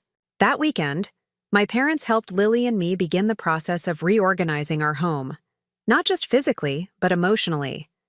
Together, we sorted through closets and storage areas, identifying items to donate, things to keep, and space that could be repurposed. Andrew's home office became a creative studio for Lily's art projects. His side of the bedroom closet was cleared for my teaching materials, small changes that symbolized larger transformations. I think I'd like to stay in Seattle, I told my parents as we shared dinner Saturday evening. I've considered moving closer to you, and I'm grateful for that option. But our support network here has proven stronger than I realized. Lily's school, my colleagues, even unexpected allies like Daniel Mercer, they're all part of the foundation we're rebuilding. My mother smiled, understanding in her eyes. You've always had good instincts about where you belong, Rebecca. We're just glad to know you'll reach out when you need us, wherever you decide to plant your roots. On Sunday afternoon, as my parents prepared to return to Oregon, promising to visit monthly until things stabilized completely, Daniel Mercer called with unexpected news. The bank's annual education gala is next month, he explained. We showcase our community partnerships and financial literacy initiatives. Given your new role with our program, we'd like you to be one of the featured speakers, sharing your perspective as both an educator and someone who understands firsthand why financial education matters. The invitation was both flattering and intimidating. I'm not sure I'm ready to speak publicly about my experience, I admitted. It's still very raw. You would control exactly what you share, Daniel assured me. But Rebecca, your story, professionally framed, of course, could be immensely powerful for other educators and parents. Sometimes our most painful experiences become our most valuable teaching tools when handled with intention. His words resonated with something my father had said days earlier about creating meaning from adversity. After promising to consider the invitation, I spent that evening drafting potential talking points, surprised by how quickly the outline of a compelling presentation emerged. The following week brought a rhythm of productive activity as Lily returned to school, and I began both my expanded teaching role and the bank position. The curriculum development work provided creative fulfillment I'd been missing, while the financial literacy program allowed me to transform my recent painful lessons into educational resources for others.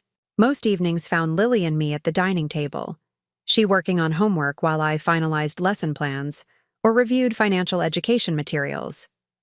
Sometimes she would ask questions about Andrew, processing her feelings in the direct, unfiltered way of children. Is Daddy a bad person now? She asked one night as we prepared for bed. Your daddy made some very bad choices, I answered carefully. And he's facing consequences for those choices. But people are complicated, Lily. We can do bad things without being all bad. She considered this, her young face serious. Like when I took Emma's hair clip without asking. I did a bad thing, but I'm not a bad person. Exactly like that, I confirmed, just on a grown-up scale with bigger consequences. These conversations weren't easy, but they were necessary, creating space for Lily to express her confusion and grief while learning valuable lessons about accountability and resilience. Patricia had arranged for her to speak with a child psychologist specialized in parental separation, providing additional support for processing emotions too complex for a 9-year-old to navigate alone. 3 weeks after Andrew's arrest, I received an unexpected email from Vanessa Drake, sent from federal custody where she awaited her own trial for corporate espionage. "Rebecca," she wrote, "I know no apology can undo the damage we caused, but I want you to know that Andrew's portrayal of your marriage was a complete fabrication. He described you as controlling and cold, claimed you withheld affection and support. I believed these lies because I wanted to. The truth, which emerged during our investigation, reveals him as the manipulator, not you. This doesn't excuse my choices, but perhaps it helps explain how thoroughly he deceived everyone around him. I am deeply sorry for my role in causing pain to you and your daughter." Her confession, while unable to repair the damage done, provided another piece of closure. Confirmation that Andrew's betrayal had been built on lies meant to justify his actions even to his accomplice. I didn't respond to Vanessa's email, but I saved it, recognizing that someday Lily might benefit from understanding the fuller picture of her father's choices. By the 1-month mark of what I now thought of as the awakening rather than the abandonment, our new life had taken recognizable shape. We had moved to a smaller but charming apartment closer to Lily's school, saving nearly $700 monthly in rent. My combined positions provided stable income with growth potential. We had recovered enough savings to establish an emergency fund and begin rebuilding Lily's college account. Most importantly, we had created new family traditions and rhythms. Friday, movie nights with homemade pizza. Saturday morning art sessions where we both experimented with watercolors. Sunday afternoon nature walks in the park near our new home. Simple pleasures that anchored us in our present reality rather than mourning what was lost. The bank's education gala arrived faster than expected. Standing at the podium in a simple blue dress, facing an audience of educators, financial professionals, and community leaders, I felt a momentary flash of anxiety. Then I saw Daniel Mercer in the front row, nodding encouragingly, the bank president who had once called me Mom Wilson and who had since become both professional mentor and friend. "Financial literacy isn't just about understanding compound interest or creating budgets," I began, my voice steady. "It's about recognizing that money is ultimately about security, opportunity, and values. This is something I learned not in a classroom or from a textbook, but through lived experience. Without sharing inappropriate details, I wove the broad outlines of my story. The discovery of financial betrayal, the rapid response needed, the systematic rebuilding of security, and most importantly, the lessons that would shape how I taught children about financial responsibility. What I initially perceived as catastrophic loss became, paradoxically, the catalyst for tremendous growth," I continued. "I discovered capacities within myself that might have remained dormant in more comfortable circumstances. I built professional connections that have enriched both my career and my community. And perhaps most importantly, I'm modeling for my daughter that resilience isn't just surviving difficulty, it's creating something meaningful from it." The standing ovation that followed my presentation was unexpected and deeply moving.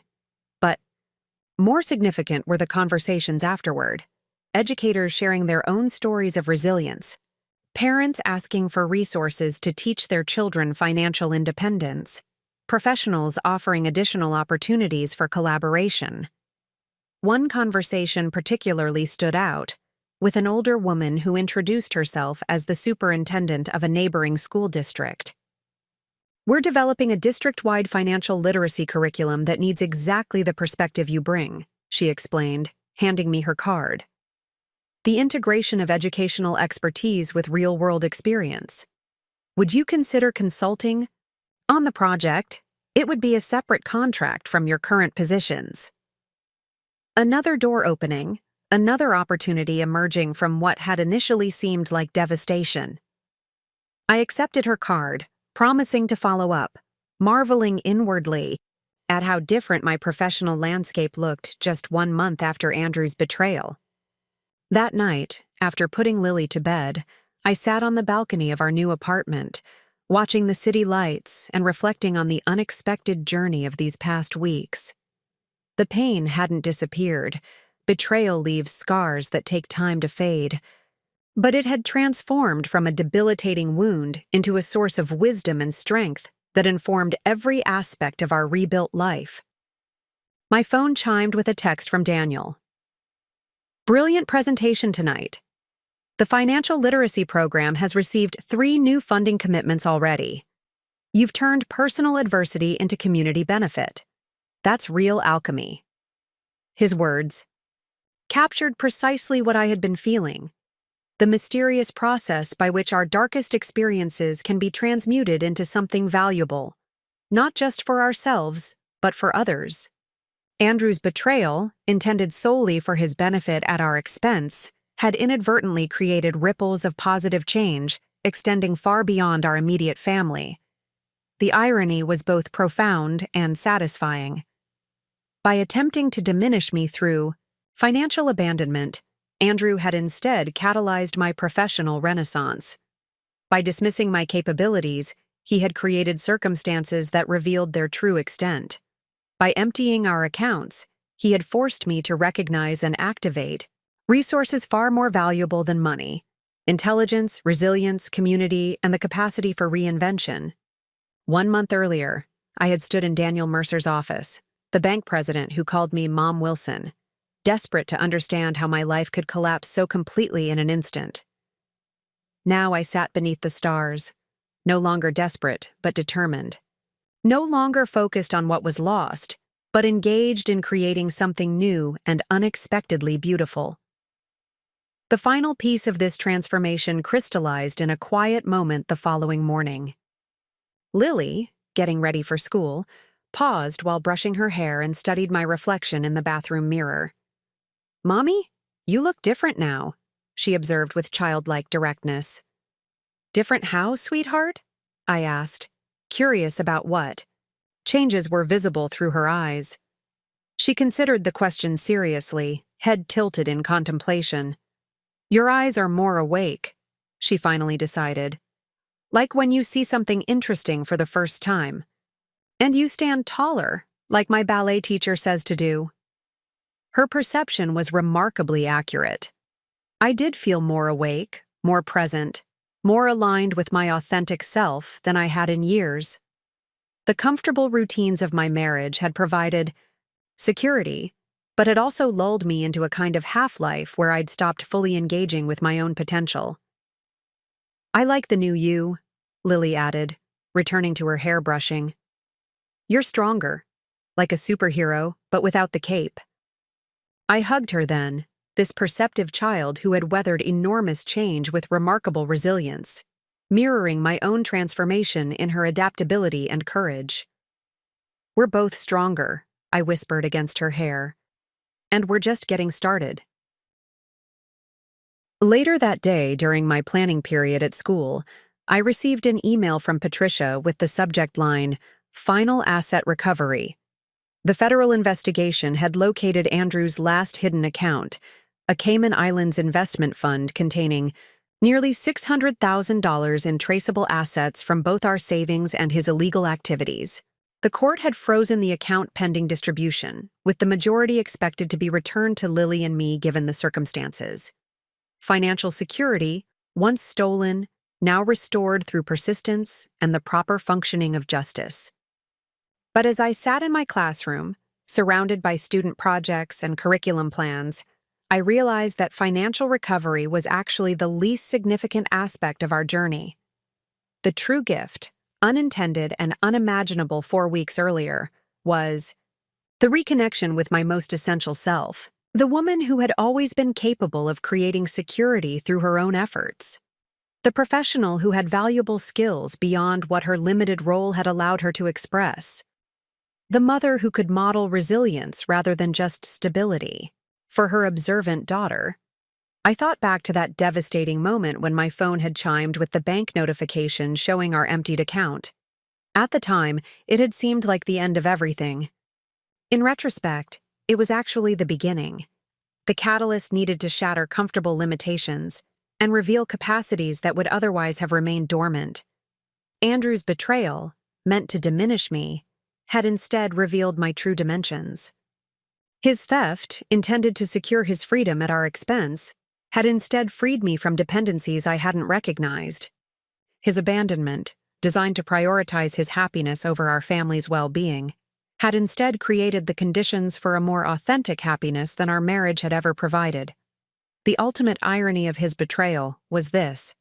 In trying to escape our shared life, Andrew had inadvertently given me the most valuable gift possible, the opportunity to discover that I had never actually needed him at all. What I had thought was partnership had actually been limitation. What I had experienced as security had actually been constraint. Now, standing in the classroom that represented just one facet of my expanding professional life, I felt a sense of gratitude that would have been impossible to imagine in those first devastating hours. Not gratitude for the betrayal itself, with its calculated cruelty and lasting impacts on Lily, but gratitude for the awakening it had precipitated. We cannot choose whether difficulty enters our lives. Betrayal, loss, failure, illness, these arrive uninvited and unwelcome, but we can choose what we build from their aftermath. We can decide whether to remain defined by what was taken or become shaped by what we create in response. Andrew had emptied our accounts, but in doing so, he had created space for something far more valuable to emerge.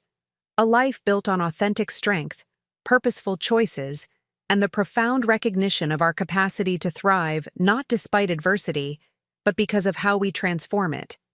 That recognition, that alchemy of turning betrayal into breakthrough, was an account that could never be emptied, a resource that would sustain Lily and me through whatever challenges still lay ahead.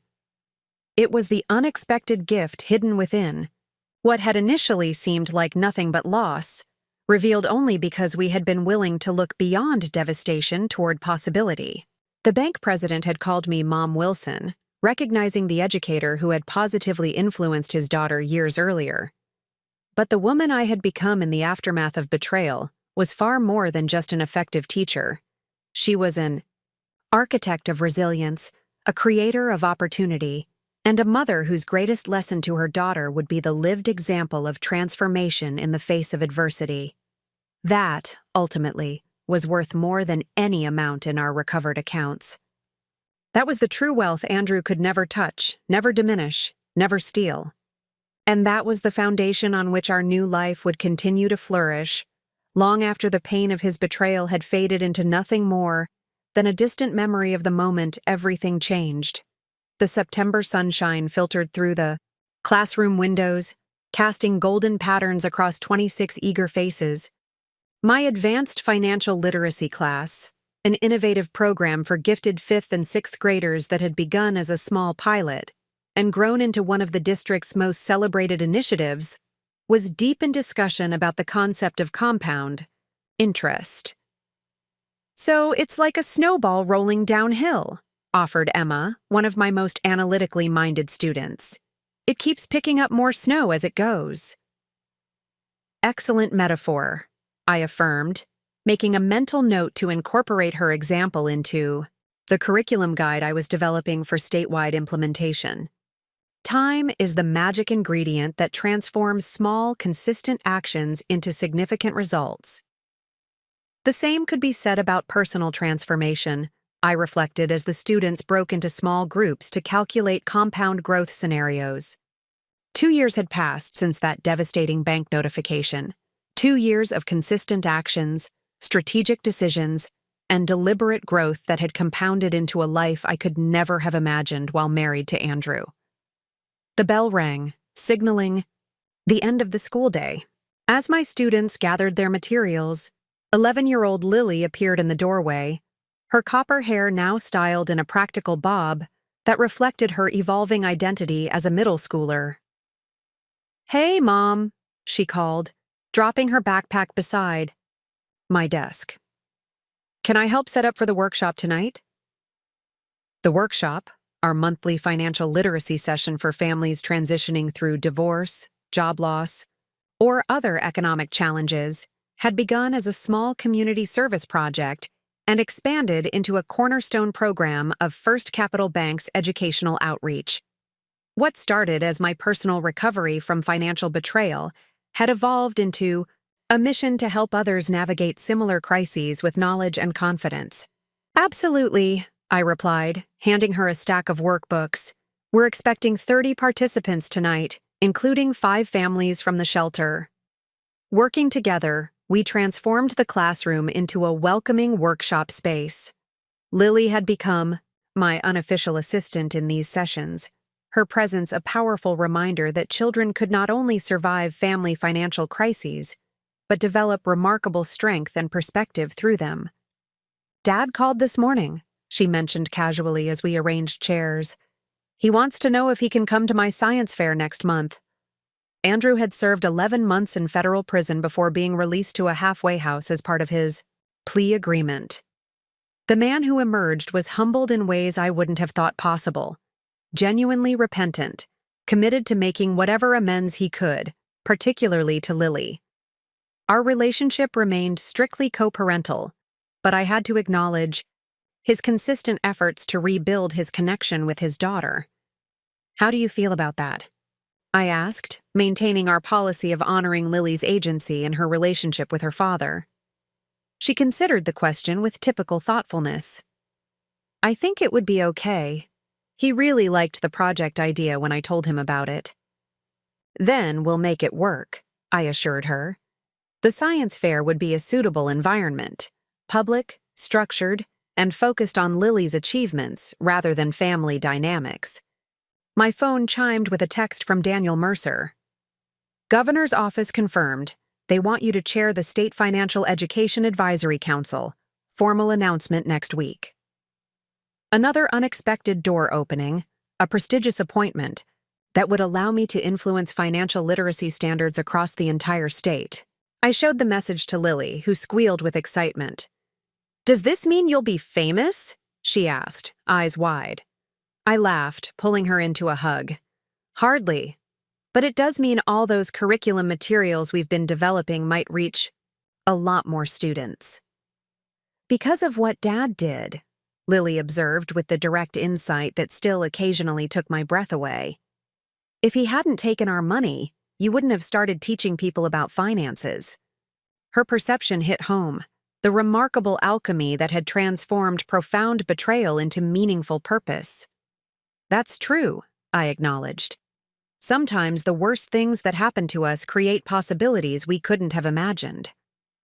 The workshop that evening exemplified this unexpected evolution. Standing before 30 participants, mostly women, many with children, all facing financial transitions they hadn't chosen, I shared both practical knowledge and hard-earned wisdom. Financial recovery isn't just about rebuilding monetary resources, I explained as we concluded the session. It's about recognizing that your worth was never actually determined by your bank balance.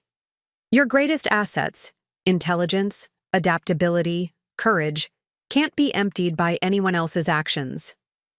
A woman in the back row, recently separated, 2 young children beside her, raised her hand. "But how do you stop feeling like a failure, like someone smart enough should have seen it coming?" The question resonated with my own early struggles after Andrew's betrayal. "By recognizing that trust isn't stupidity," I answered gently. "By understanding that someone else's poor character isn't a reflection of your discernment. And most importantly, by focusing not on what happened to you, but on what you're creating from it."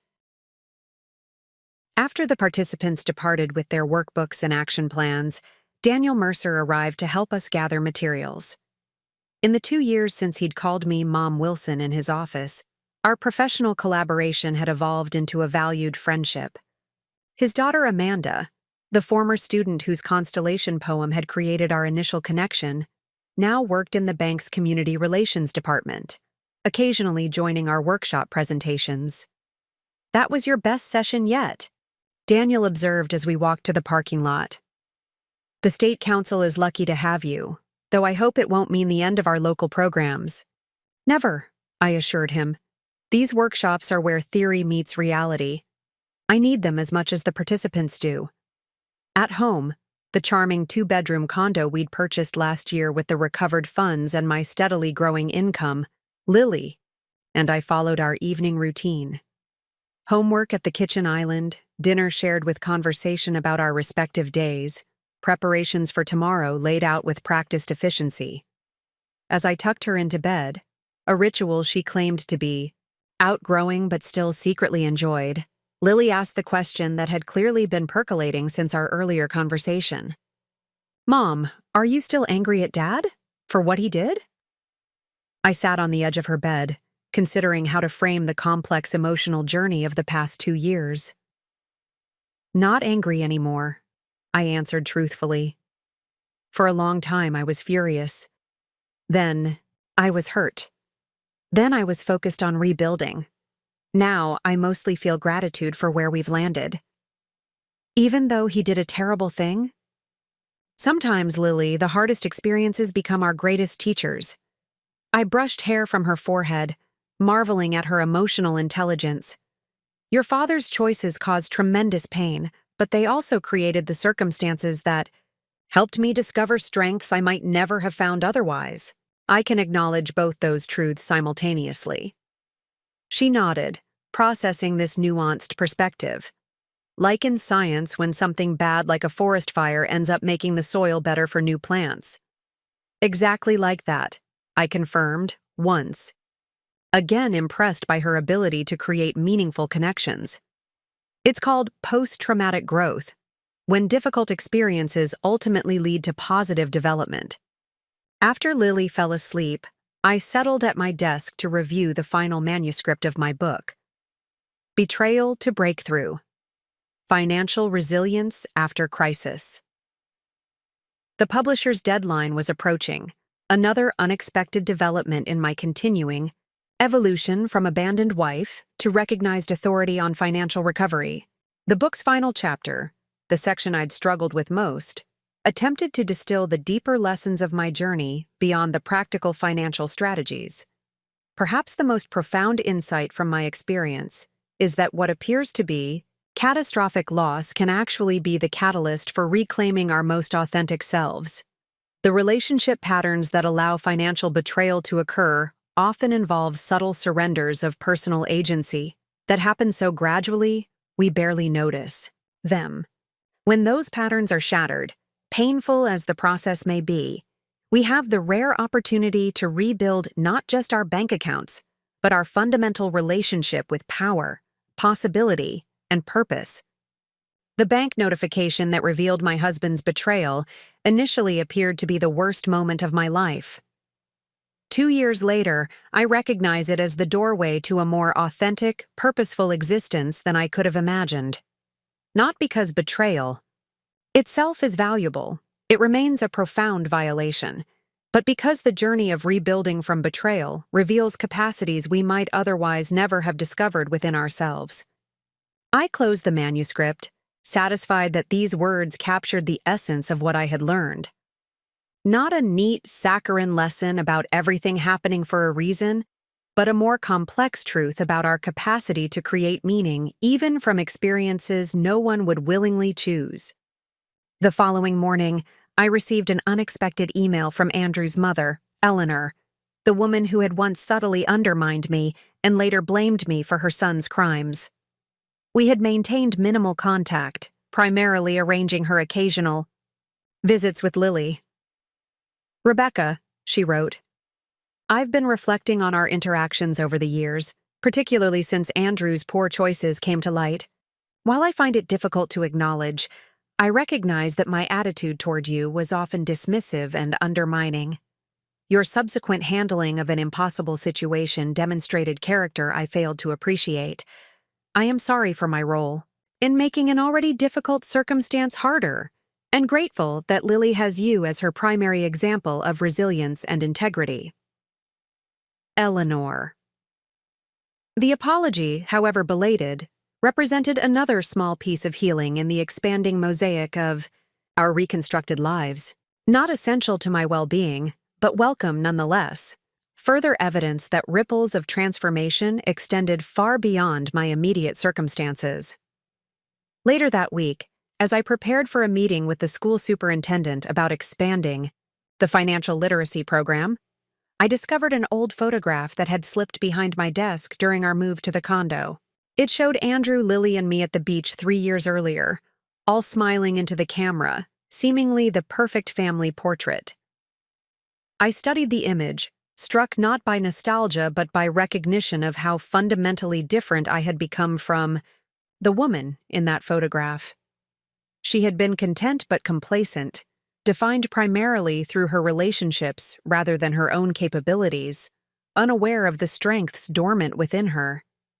The crisis that had seemed like an ending had actually been a beginning, the painful but powerful initiation into a more authentic, purposeful life. Not because betrayal was necessary for growth, but because my response to betrayal had catalyzed growth that might otherwise have remained unrealized.